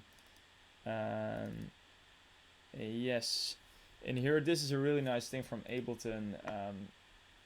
It's you can do this in every in every DAW probably, but it's we used this LFO tool on the rate, so the frequency of the auto pan. So it goes from left to right at different speeds. So that's controlled by this LFO, and that way this is doing some unexpected stuff, which is really cool for an atmosphere. A lot of reverb on it also, with Valhalla again.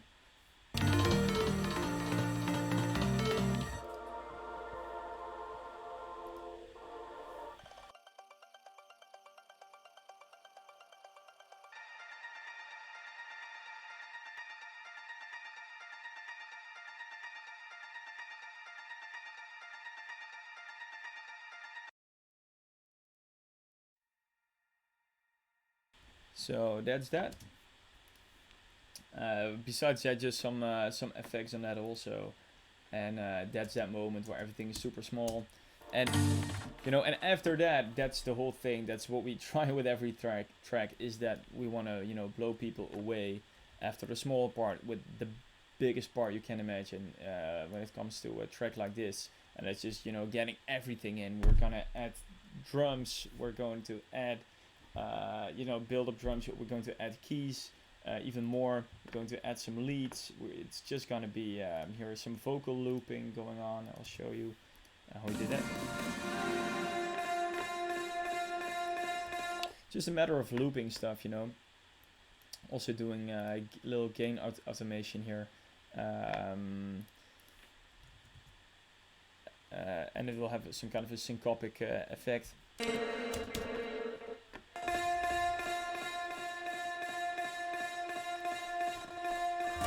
So we go from small to big in a second. Big vocal shout.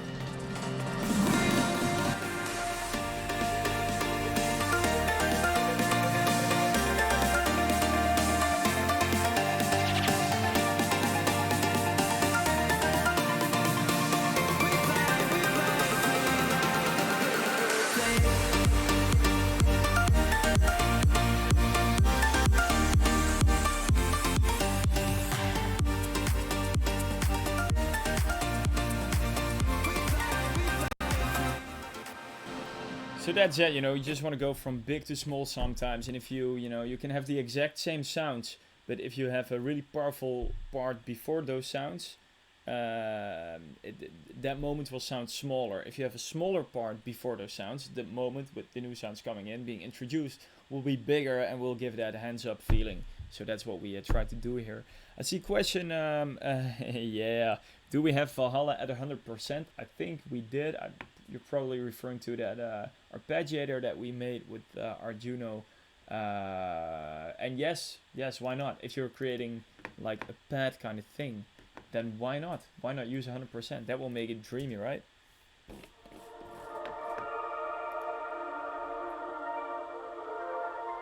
That's with Valhalla turned off. Turning it on now. Just sounded magic. Not sure why, but it just sounds magic and sounds huge. It's like a warm bath. I don't know. But yeah. So that's what's up there. And when it comes to basses, I see somebody asking, is we don't always use the root note for basses when you play bass line. Usually we do, but sometimes also on a piano, if I play a different bass note than the root note of the chord that I'm playing, then sometimes it's a cool effect. And it's all about harmonies, and of course there's only a couple of choices you can make when playing a chord in the bass note. It also has to do with the steps that you're taking in your chord progression. But hey, if it works, it works. And we tend to get inspired by us playing it on a piano. And if you notice that a weird, like, it's not that weird, but if not like the root note is working, then it's usually interesting because it's the easy way to use the root note. So it gets more interesting if you're not using it, because it hasn't, it has probably been done before, because everything has already been done before. But then it's just a little bit more interesting because it hasn't been done before that much. At the start of your career, did you just make instrumentals or hire a singer? We used to sample a lot at the beginning. So you rework vocals that you can find online or rip them from YouTube or whatever, and then have them resung after. That's how we did it. Then we got signed to a publisher. As soon as you are signed to a publisher, you can just ask him to send you vocals and just use what you like. The thing is, keep in mind that you probably will not get sent the global worldwide hits from the beginning, because they are giving those to, I don't know who is also signed to the label, but to the big names. So it takes some time to climb up the ladder, and that's exactly why it's important to keep on improving your songwriting skills if you like it. Hey, if you don't like writing songs also, and you think you will not get into it, then it might be a waste of time. But on the other hand, sometimes it's also worth doing something that you don't like that much yet, because you will learn so much from it. Especially from things you hate doing. I mean, if you do them, then it's just new stuff that you're learning. And if you're really down, for making music, making a career out of music, then it's worth, grinding it to the max and learning as much as possible. So just give it your best shot. I can really recommend learning how to write music. We only wrote melodies and made beats in the beginning, and we learned so much over the last 5 years writing music, and now we just love doing it. I'm actually doing it all day, a little bit, and just making notes and voice notes all the time on that. Any more questions, guys? Can be about anything. Can be about this session, can be about life, whatever. Thanks, Maurice. Great to have you on board, by the way. Maurice Ploegsma. It's been more often in our streams here on Twitch. And also, I see here that we have a moment to celebrate, and that's that we hit 2,500 viewers simultaneously here on Twitch. That's crazy. That's huge numbers for us here on Twitch. So big thanks for checking out our channel. For those who haven't seen us twitching before, we're doing this way more often. Sometimes we do it a couple of times a week. Sometimes we do it once a week, once a month. but we're planning to turn it up a notch big time, especially since you guys are faithfully watching the stream. So thanks, and don't forget to subscribe to the channel. Okay, so this is a great question. How do you make your build up in a way that your drop sounds huge? And lead processing, please. That's a good one. Let's dive into that, guys. Usually when you listen to our tracks, you'll find that the second build and the second drop is always a little bit bigger than the first drop. That has to do with length, our build up in the, especially in our pop songs, you know. And this, I consider this a little bit of a pop song. Of course, it's definitely got some dance EDM vibe to it. But we are having a really short build up in the first break. I'll show you guys right now. Let me turn off my mic so your audio is best.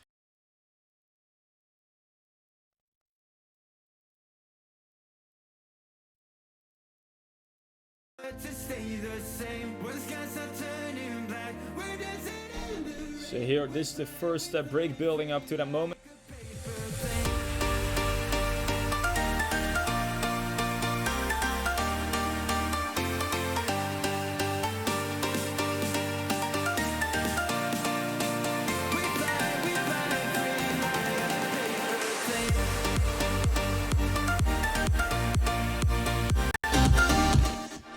So right now it's just a couple of snares actually building. It's really short, so this moment here.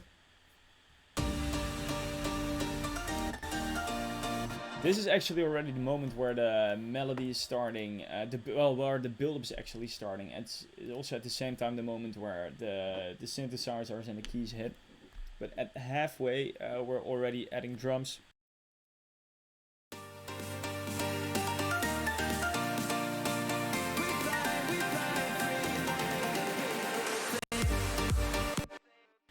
We just chopped up some snares for this. I think, do we have some automation? I don't think we have it right here. No automation on the frequencies.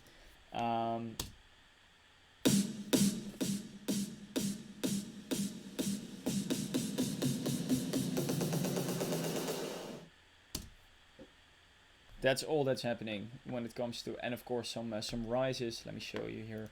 We've got a sweep by Cashmere.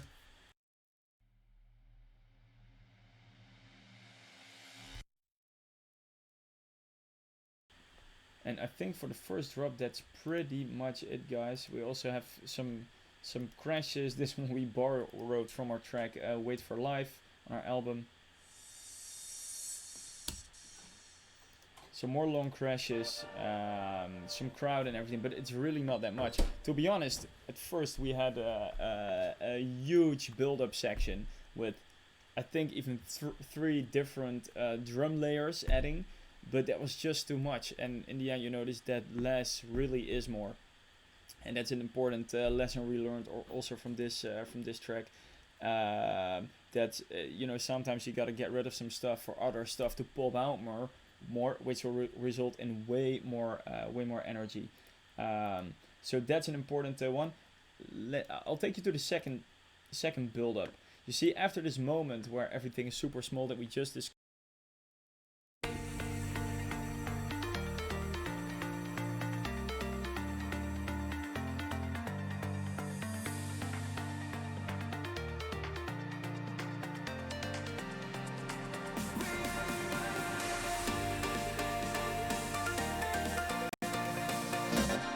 You notice that we have snare drums from the beginning. You know, right here it's first break. We actually started building only halfway, and here we're already starting here. So if you compare it, this part, and this is the, for those who haven't noticed yet, I'll enlarge it a little bit for you guys, is that this part is the build up in the first build, which is this big. But in here, that's only the second part. This build is twice as long as in the first build, which will result in a longer moment of tension. And the bigger the tension, the longer the tension, usually the bigger the drop. So the only thing is, it's important if you're making your build up a little bit longer, it's important, you know, to keep it interesting. So what we did here is that we just made it a little bit longer.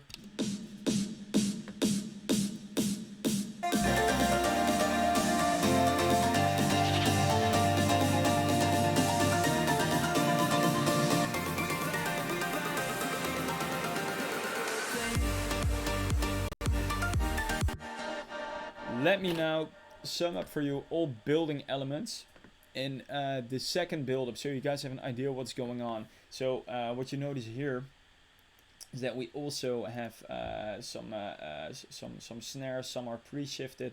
Also a couple of cashmere samples in here.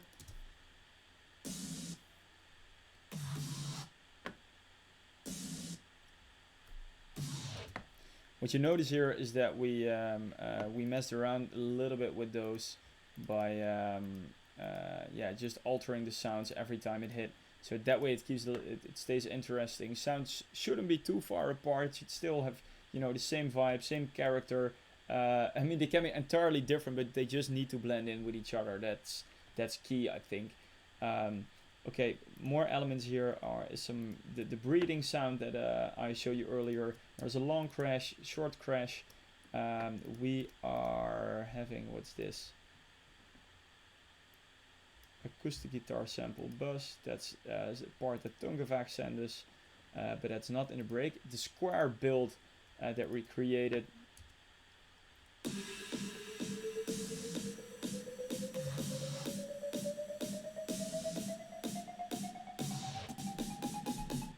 That's something we created. We sampled it, resampled it. Also because we were running through our analog gear.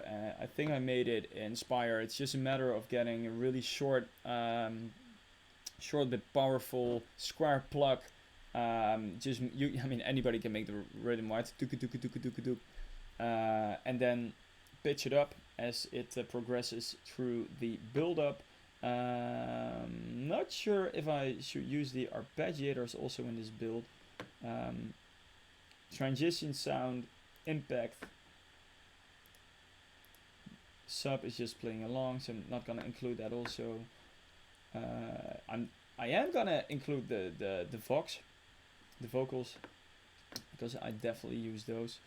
And then this is actually what the build-up is doing.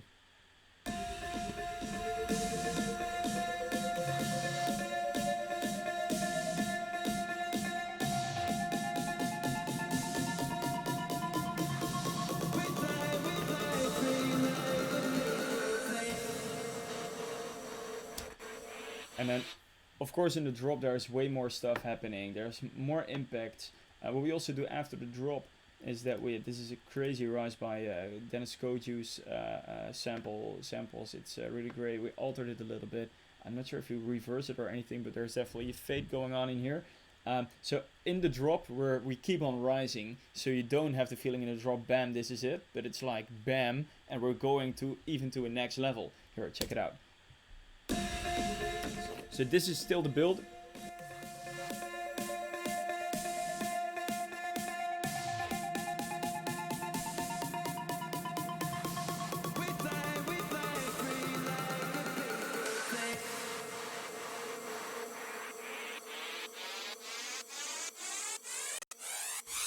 So now it's already dropping. I'll show you with the rise already, or with the rest of the track already playing, so you can hear what I mean.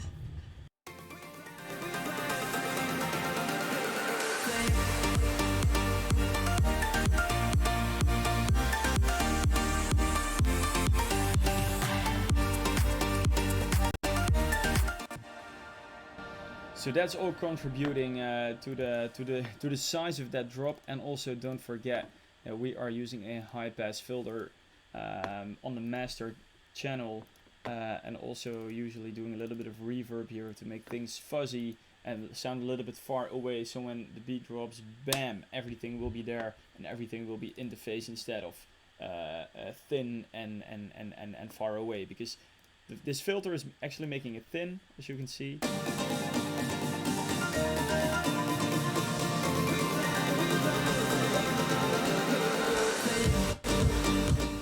And this dry wet knob of the reverb is making it sound far away, and it's all gone on the drop. So then it sounds big, it sounds powerful. And the riser and the build-up, we made that one ourselves. I think you're referring to the square one that I show you. That's the square plug.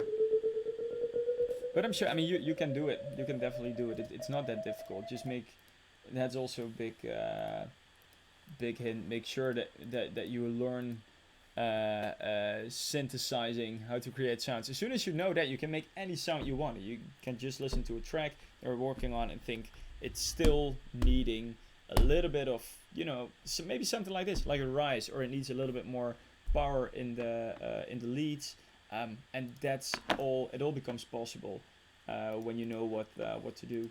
Then there was this question about the leads. Maybe you can I can show tell our friends a little bit about that. about the leads. For this project we used a couple of layers, and we started off with the keys, which are playing with the chords. They sound like this.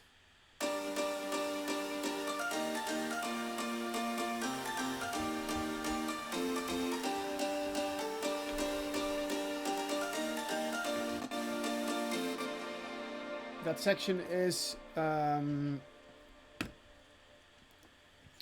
Nexus piano. That's this one.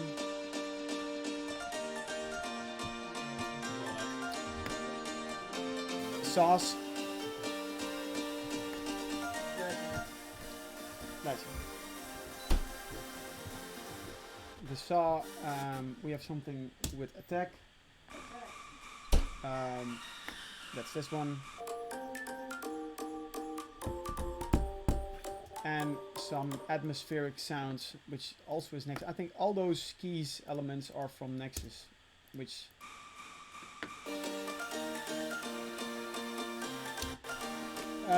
do we use the M1 piano? Yeah, we do use it. And we used it a lot on a lot of tracks that we produced. It's a nice piano. It's from Korg. It's super good piano, but for this one we used the Nexus one. As I said earlier, the compression is kind of different. So we have a very light compression to glue everything a little bit together. A little bit of EQing, which is pretty important. We get rid of the low ends because there is the whole bass section. You can turn it back, but you don't need it. Some small dots, a little bit of dynamic EQing, some harsh points to just a little bit, nothing super special. And then for the ultimate gluing part, we use this one, which is super sick. I will turn it off. It sounds like this. And then it makes it really like a box, like bam, everything together, super good. And then after that, we wanted to get boost a little bit of those mid-range frequencies. So we use the massive passive, which makes a big difference.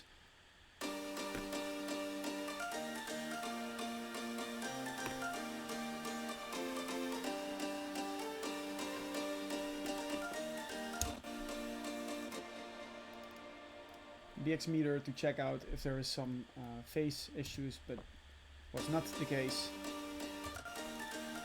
It's just checking. Some filter and some gain automations. That's actually the processing of the keys. Then we have kind of one lead.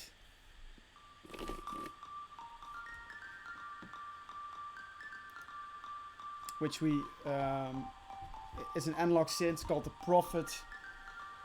The Prophet X, which we use a lot for if we want because all those Nexus pianos that we use for the leads, for the keys and for the chords are Nexus, and they are really digital and sounds really smooth. But you also want something that is kind of natural in a way.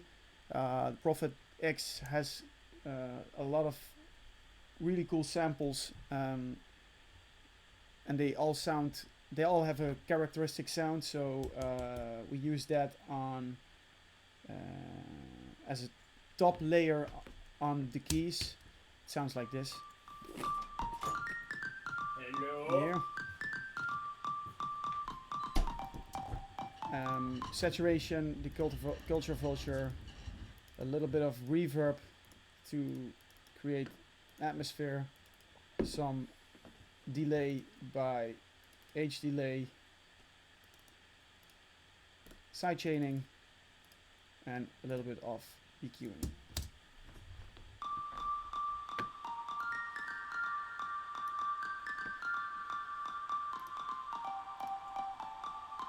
Together with the keys, it sounds like this.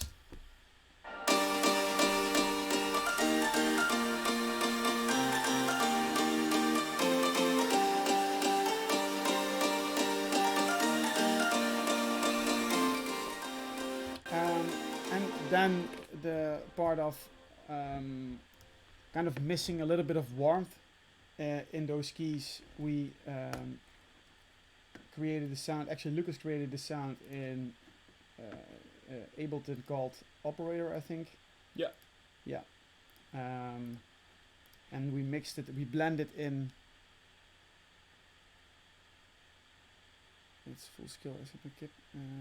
What do you mean? So at this part, everything it's at its full scale except of the kicks, right? What do you mean with that? Do you mean that everything is already like in the drop except that the kick's not yet there? Is that what you mean?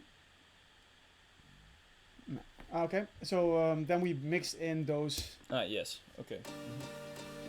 warmer synths.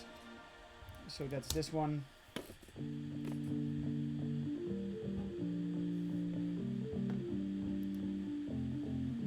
And then blend it in with the piano.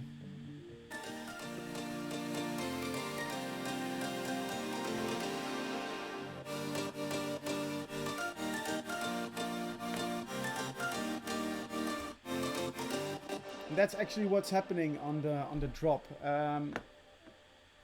And for Dantalian music, so at this part everything is full scale. No, we used a sub basses. We have a little arpeggio going on.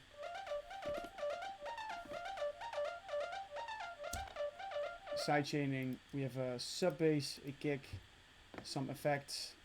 Of course, the bass line. There is another lead from the Prophet that comes in, which is super cool.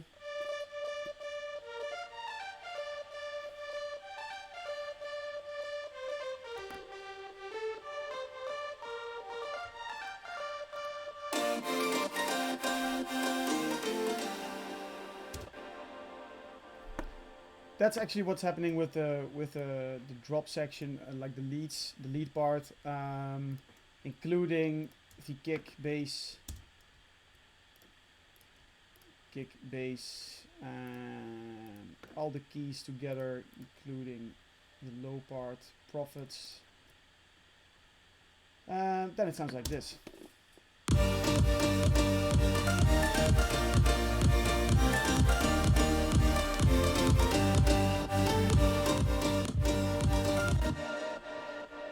What I forgot to tell a couple of minutes ago, and I was talking, by the way, about because you asked, is everything in full scale? The difference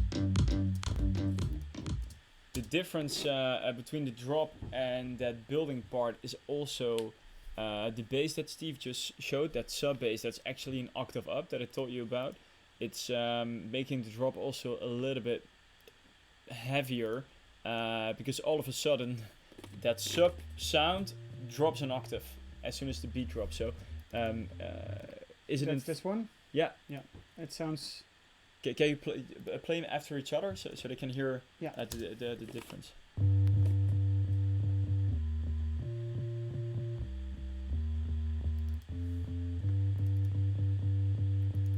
Here it's still all the same.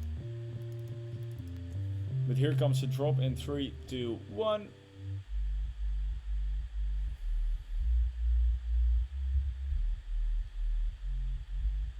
So this way we're having the power and the presence also when you listen on your cell phone, what we were discussing in the build up and in that moment when the piano's hit, and in the drop it's heavy, exactly how it should be in the clubs and all Yeah. the festivals. Gives a cool effect. We use it this track actually a lot. You can hear it.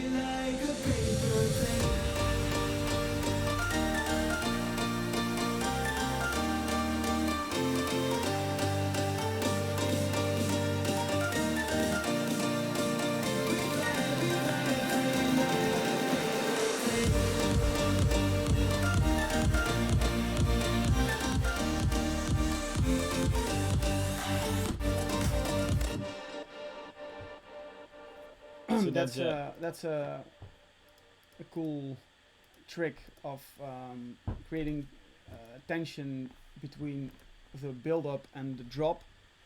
Are there some other questions Well, regarding this project?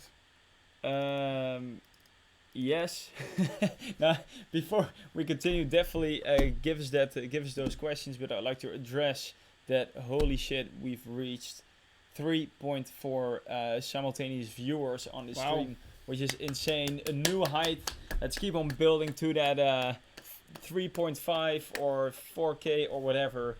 Where our gratitude is huge to you guys for following the stream. I hope you guys really like it.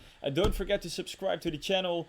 Definitely do, and please keep those questions coming.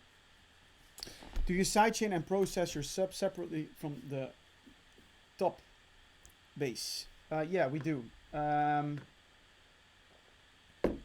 So this is the sub bass.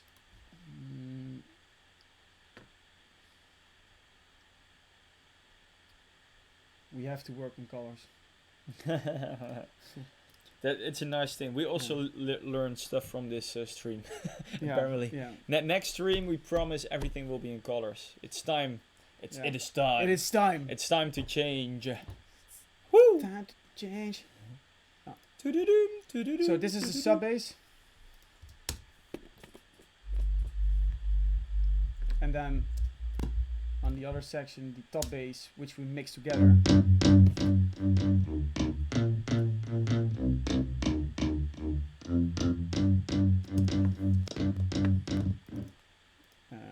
Nexus, again, fire.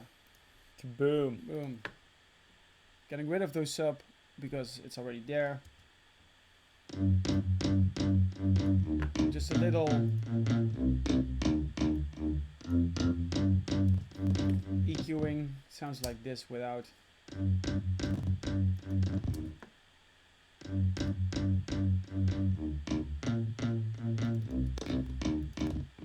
Compressor 1 is the one from API, which is super clean. For basses is really, really great. Levels it really nicely. And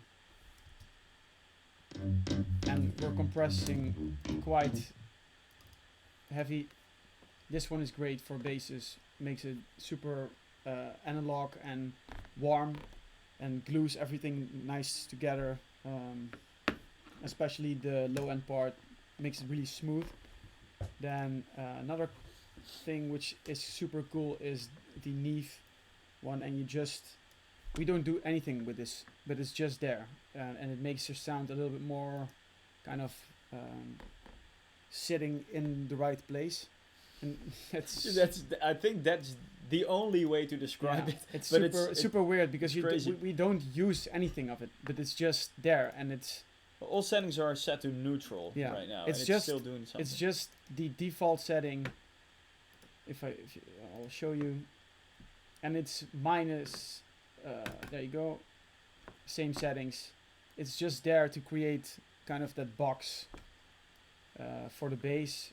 So the sub bass has a little bit more room to breathe. Then we have this one as a double compressor after the API compressor, and that is just because sometimes serial compression works better.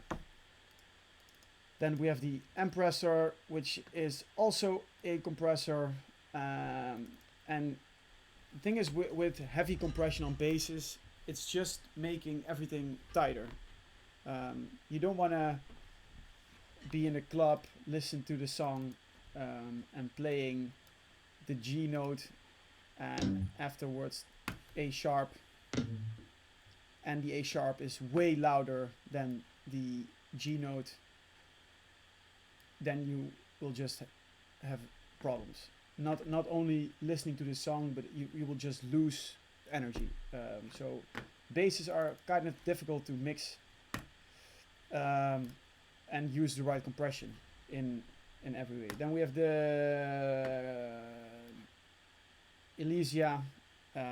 Yeah, it's kind of a saturation, super nice, and a Manly massive passive to top it off the bass without the whole processing.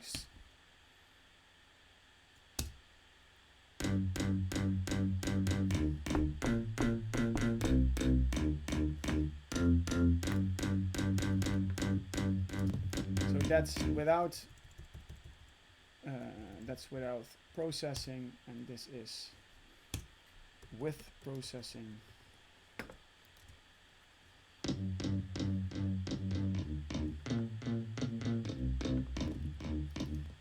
Gotta love this.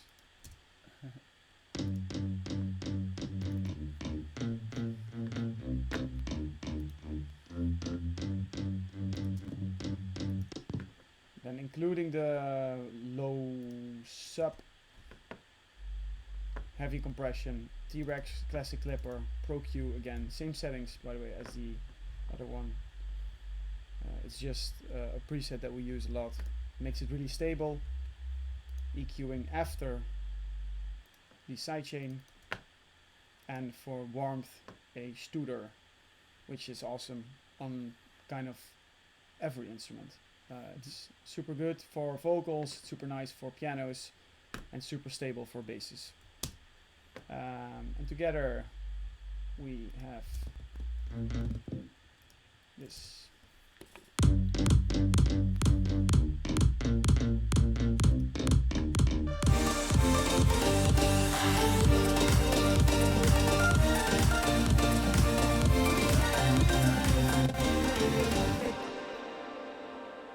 And be careful, because I told you about the serial compression on the bass, but don't overdo it. It's just listen to the bass.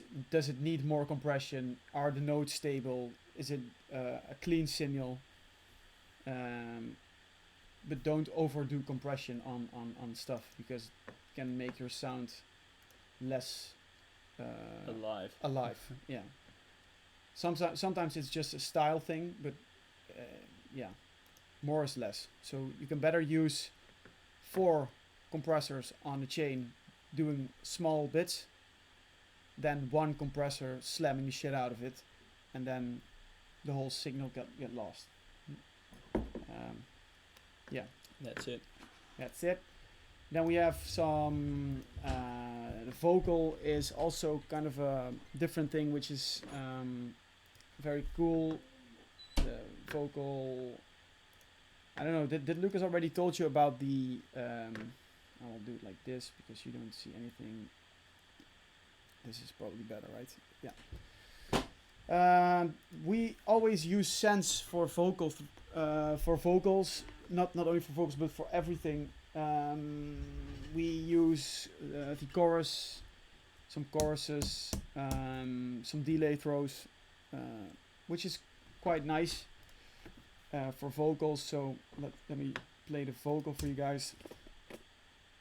We're never looking back. We are the runaways. We fly free like a paper plane. I see them pointing their fingers, but we're never gonna do as we're told. We're painting by numbers, trees. So the first delay throw that you hear is, but you're never gonna think of it told. and then you hear a small delay after the told.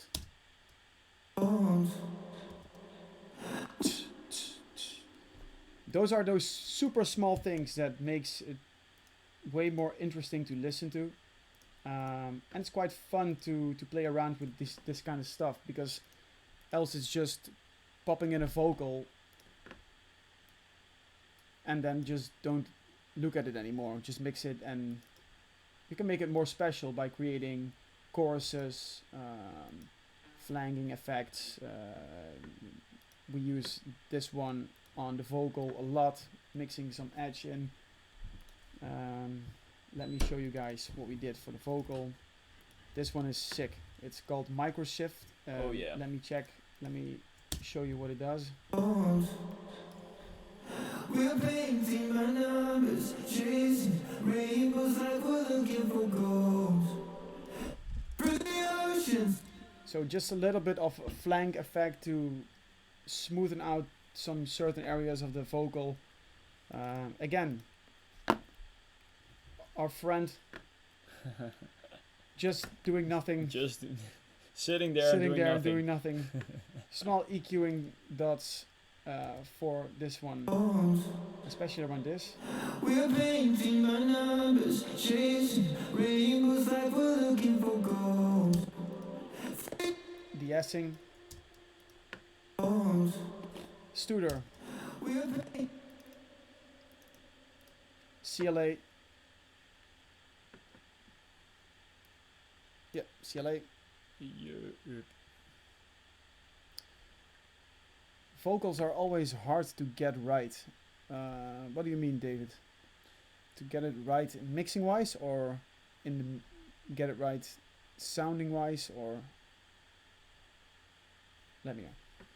Then more EQing, more de-essing, and we top it off with kind of a little bit of sidechain and some reverb throws, but we also do that in. Okay. Let me check. Can we put on?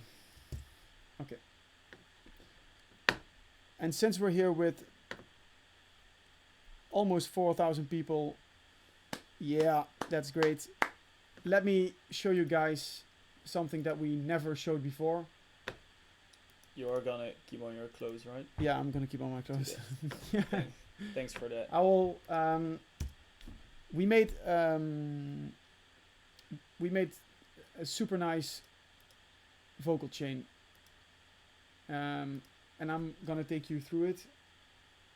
I think that's super learnful if you have issues with mixing vocals, and I can explain a little bit about those things that we use on vocals to get it right. I'll just vocal chain. Lucas and Steve OnlyFans. Hell yeah. Yeah, that's a good idea. Great idea. All right. This is the vocal chain. The vocal chain. The magic. Yeah, vocal align is good, but it's always better to cut and copy and paste it yourself, because vocal line, yeah, it sounds a little bit automated.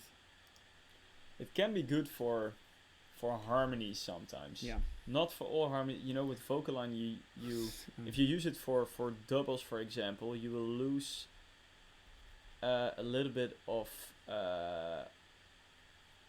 stereo image. Because if you pan the one on the left and the other on the right, and it's too much the same. I mean, if it's identical, you're sure that your signal will be mono. That's the thing. In a mono signal, left and right will be identical. If it's a little bit different, you'll get a wider mix. The vocal line can sometimes get your doubles so identical to the original or to the lead. So you will lose that stereo image. So be careful with that. It can be really nice for harmonies though. If you have harmonies that are timed identical, that can be a sick effect. So definitely try it out. We also use it a lot. Don't get us wrong, but also hint, if you're using vocal line, it will get way better, way more precise if you use it in a fresh empty project compared to when it's a full CPU consuming project already, because it's taking quite a lot of CPU, and you will get small to huge mistakes in your alignment if you use it in a project that's too full already. But yeah, I mean, it's a sick plugin. It's brilliant. So yeah, kind of a must-have actually. Now we're rebooting Ableton because it's crashed we can show again. we can show you guys new music. Yeah, we can show some new music.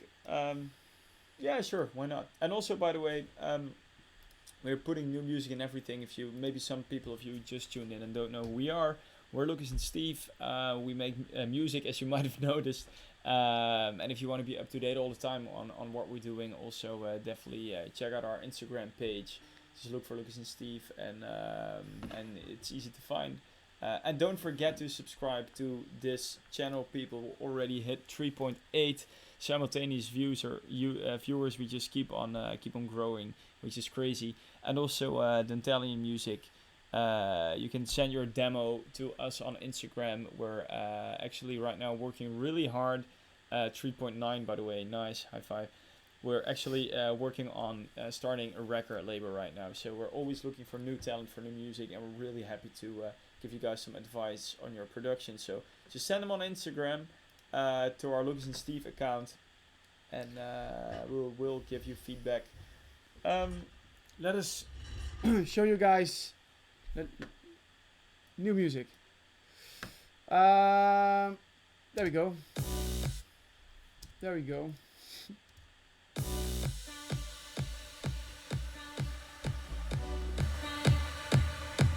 Alright, let's skip the intro.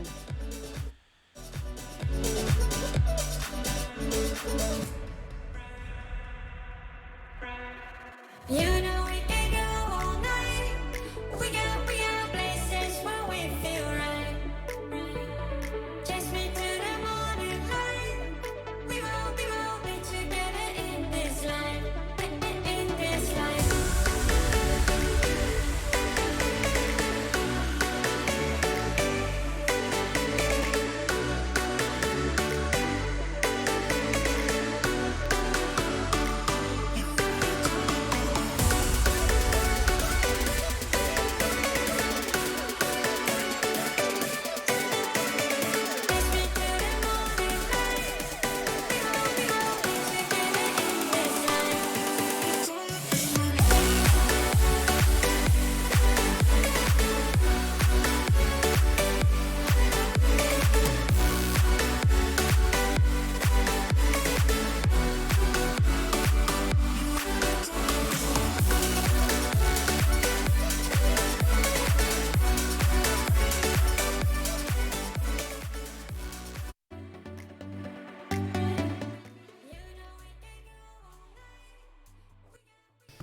Just drop a comment if you guys like this one.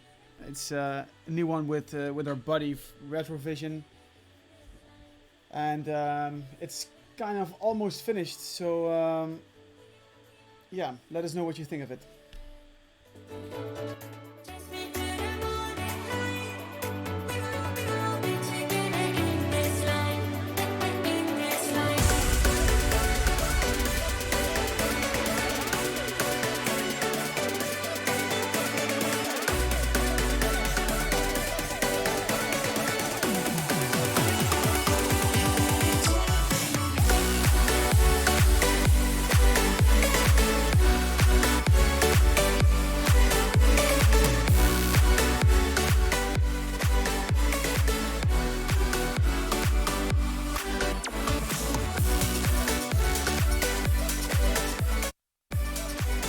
All right.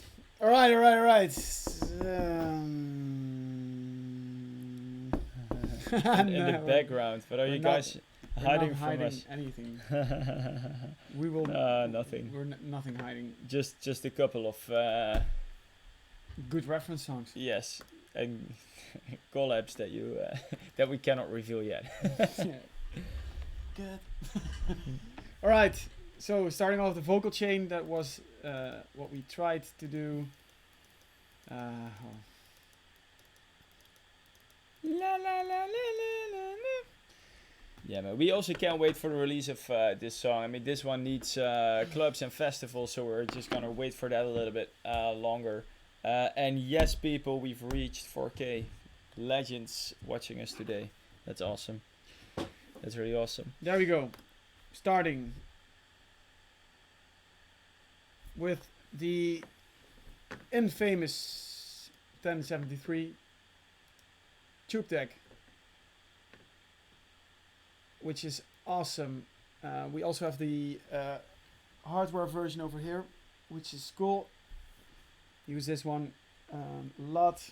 Then we went over to the micro shift, which is kind of a flanging effect. Then comes the compression, and that's super important. So we use serial compression on vocals, starting off with this one off, and then I just have to tweak.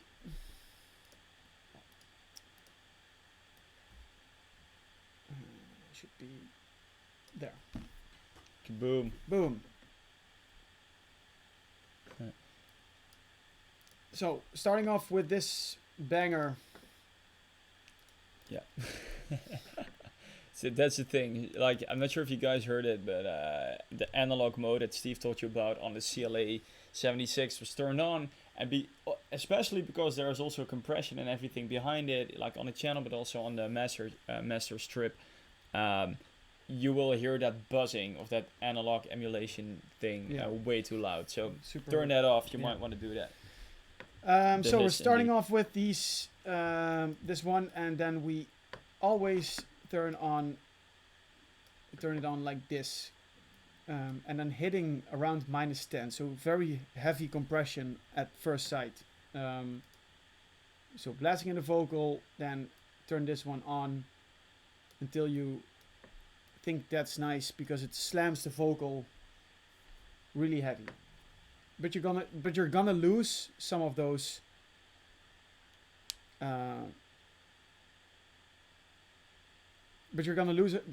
transients, so you want to get those back. So we're starting off with getting rid of those S's with this one, and this is one of the standards. Super nice, love this de-esser.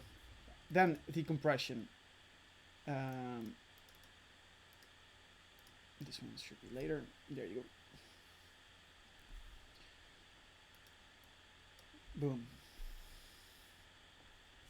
So after this compressor, we turn on the other compressor, which is a Puig Child, and the emulation of the very famous.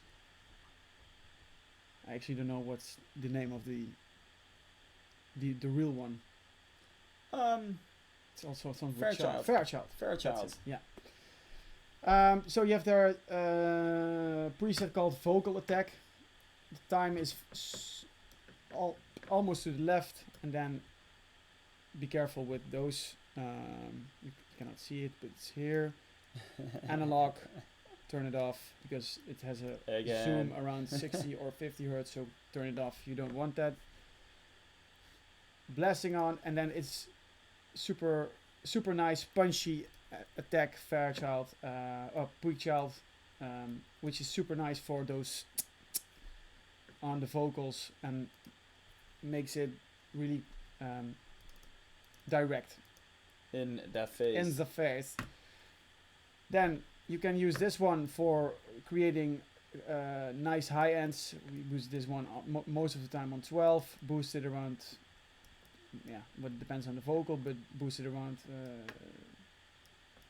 2, 3, maybe 4. Getting rid of those 100, which is not very necessary. Equalizing metric. Big tip is the channel strip for equalizing vocals. The SSL channel, that's actually always on our vocals, but we have the analog one. So I will show you guys. This is the SSL channel strip. So we always blast in the vocals.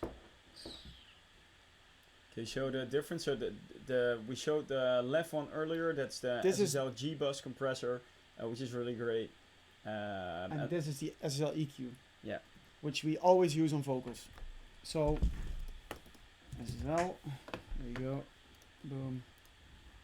It's here. It's the SSL EQ, and we start this. There you go. Yes. All right. Yeah. So getting rid of this. We have a very big project, so it's not super fast. It's taking some time. Taking some time. So that's one compressor. That's the second compressor, but then different release and attacks. So release, serial, compression. Then EQing, and the EQ settings are always kind of the same. We're for the SSL strip. I will show you guys later. Nice high ends, just getting rid of those low frequencies. Then this is a banger. This is super nice and probably one of the most cleanest equalizers that you can use on a vocal.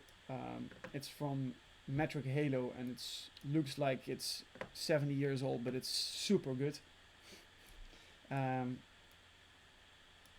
Top end is super so we're just drafting small how we normally would equalize a vocal.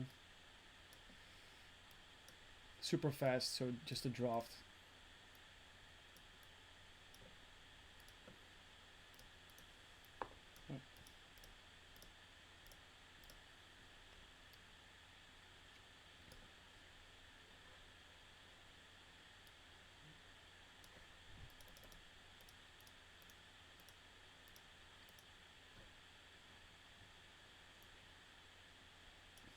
Yeah, something like this. Something like this. You cannot see it because there you go. Something like this. So this is super nice. Don't use the compressor, just equalizer. Then for super small dots, just Fab Filter EQ. It's nice. Then sometimes if you want to have more low end, use this on vocals. Super nice. There's this preset called Pensado Vocal, and you can just blend in taste wise some nice mid-range, low-end mid-range kind of frequencies. Super good. It's kind of a compressor. Beautiful thing is indeed that the stuff that you're boosting is already compressed, so it's kind of more in control than when you would do it with a regular equalizer. Yeah. This one is we don't use this, we don't use this, we don't use this, we don't use this, only this one, and this is for high end. It's kind of a pull tag, but then even more shiny, polished, and then at the end the Esser and a Studer, and the Studer is always on vocal. There you go. This is actually the base of the basics of our vocal chain. And so it depends on which kind of vocal you use, but we love these plugins and we know how to use them. So yeah. It's always, it's something, we can show you the whole, as we did. It's the first time, as Steve said, that we're even revealing this this chain, but it's something that you just need to work on. Watch back this live stream and you see what we used. If you don't have the exact same plugins, or try them, run a trial before you buy it, and you see if it's something for you or not. Or use a plugin that's a little bit equal to it. If you're curious about plugins that are equal to the stuff that we've used, just look it up online. There's a lot written about that. Yeah. We will do a kind of a tutorial about vocals maybe later, not on this stream, but in a later stream maybe next week or something like that. So if you want to check that out, subscribe to our channel and you don't miss anything how we explain vocals or leads or synths or it's just checking out our channel, and then you will we will do this way more often. Way more often. Like, so for those who just tuned in, we are explaining, we're actually breaking down the track that we did together with Tungevaag, Paper Planes, that were released 2 weeks ago.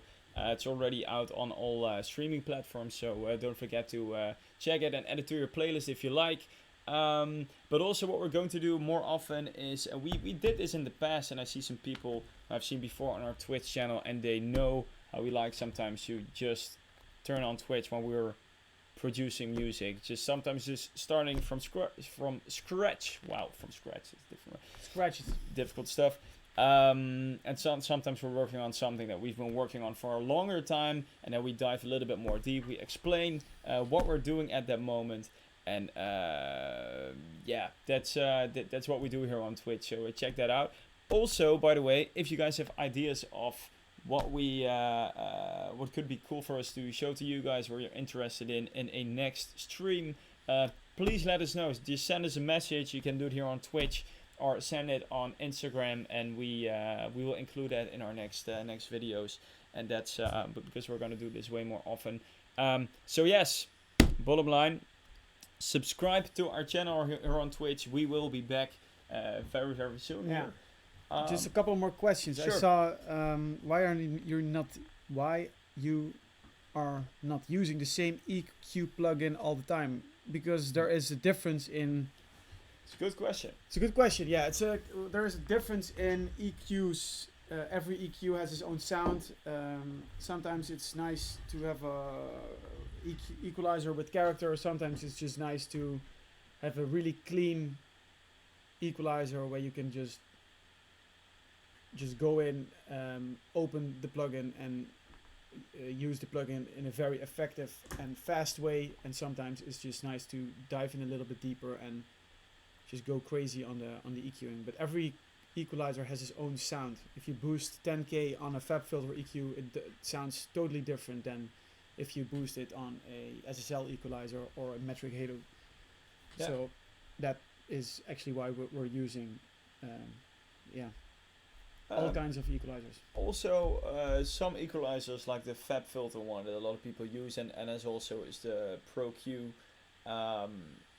That one is great for surgically deleting stuff that in your spectrum that you don't want to be there, and that plugin it's great for that. It's crazily handy.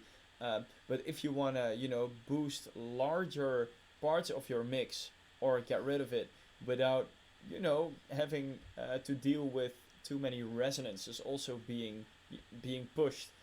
For example, in your high end, if you push with Pro Q, there's a big chance that a lot of resonances that you don't want are also boosted. If you do that with, for example, a 1073 from Neve, the Universal Audio one, you're more likely, to only boost the nice stuff instead of, having all the speaks that are actually already too loud also being boosted. So it's different for every situation. Some EQs work nice on vocals, some work nice on drums. Just try out. It's all trial and error.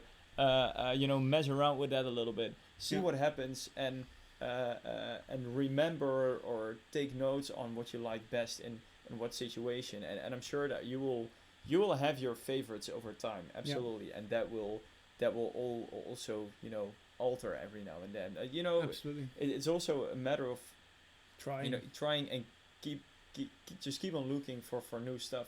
For example, we had that SSL hardware analog EQ that Steve just showed. It's such a great compressor, but somehow because it's the effort of recording it every time you run it through, that you sometimes forget the magic behind it. But we learned that it's definitely worth recording and keeping on recording, and not just using it on your master, but on separate tracks. And if it's a lot of effort recording every track through that equalizer, but hey, if it sounds great, why not? Your music will improve, and it's super creative. You will get super creatively inspired by really turning the knobs instead of just using your mouse all the time. And it's something you learn over time by trying out different things. Anything else? Yeah. What are the benefits of using multiple compressors on a single channel? I don't think I get it. Well, I think someone gave the answer already. I see Charli Shoto saying you have more control, which is true. Means that the other compressors don't need to overwork. Also true. Vocals decrease loud peaks. Yeah, well, it's what Charli already said. Putting more compressors on one channel and they all work less than one compressor, just doing a lot, is a benefit for your sound. Because if you don't want to lose the character of the sound, then you should work with several compressors, or you can work with several compressors. You can do it you can do it with one compressor, and we also it's kind of a taste thing, but be careful with overdue compression, especially with using 4 or 5, because you can go wrong very easy. The thing is, if you use one compressor and you do a lot with that compressor, ratio on 10, and then just blast it, then you're gonna lose character of the sound. And if you don't want that, then you can be a little bit more careful with using compressors, and then you can, if you want to compress heavy, then you can use several compressors doing small things. That's the benefit for your sound. There can be so many reasons to do that actually. Also, after using one compressor on kind of the dry signal in your on the track that you're compressing on that like that sound. Sometimes you compress it, then you start EQing, and you want to compress it again because you want to shape it. I mean, your audio changes all the time as you add more plugins on it, more processing. So at some point you might want to compress it again to start off with less is more.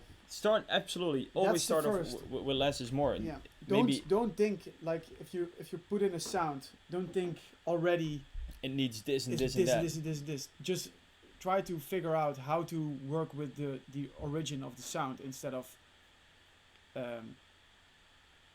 doing stuff without thinking about how it's gonna be sound like if you put in an EQ or a saturation or whatever. Just don't shape too much. It's sometimes it's not necessary. You can do a lot with leveling and EQing instead of compression. It's super easy to bang in a compressor and it sounds super fat and nice, but overall this track has 108 without the groups, 108 tracks. If I blast on a compressor on every channel and smash it, then there is no such thing as dynamics. There is no such thing as just character of sounds, liveness. That's actually a very important part of creating sound. Oh, absolutely. Yeah. Be careful with using that. Just try to figure out how you can solve it without doing too much. Mm-hmm. Yeah. Absolutely true. All right, guys. I think we're off. Yes. We did a almost 3-hour session with you guys, and we want to thank you, every single one of you, for watching the stream. I'm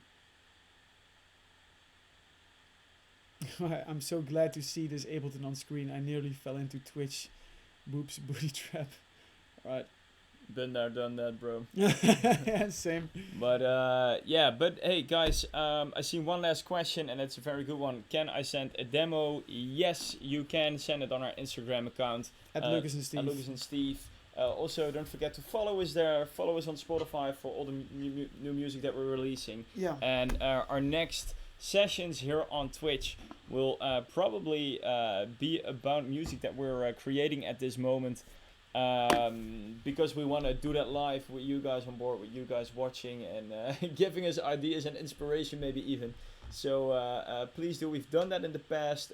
That's what our channel will be more about. Just showing how we make music. Yep. Want to share our passion with you, and hopefully you guys can learn from that a little bit. Thank you guys for tuning in, and definitely also follow us here on Twitch. We will be back very soon. Very soon. With a new broadcast. With a new broadcast. We hope to see you guys very soon, of course. And once again, big thanks for checking out the stream. And for the great questions. Had a lot of fun. Stay safe. Bye, guys. Cheers. See you next time. Bye bye.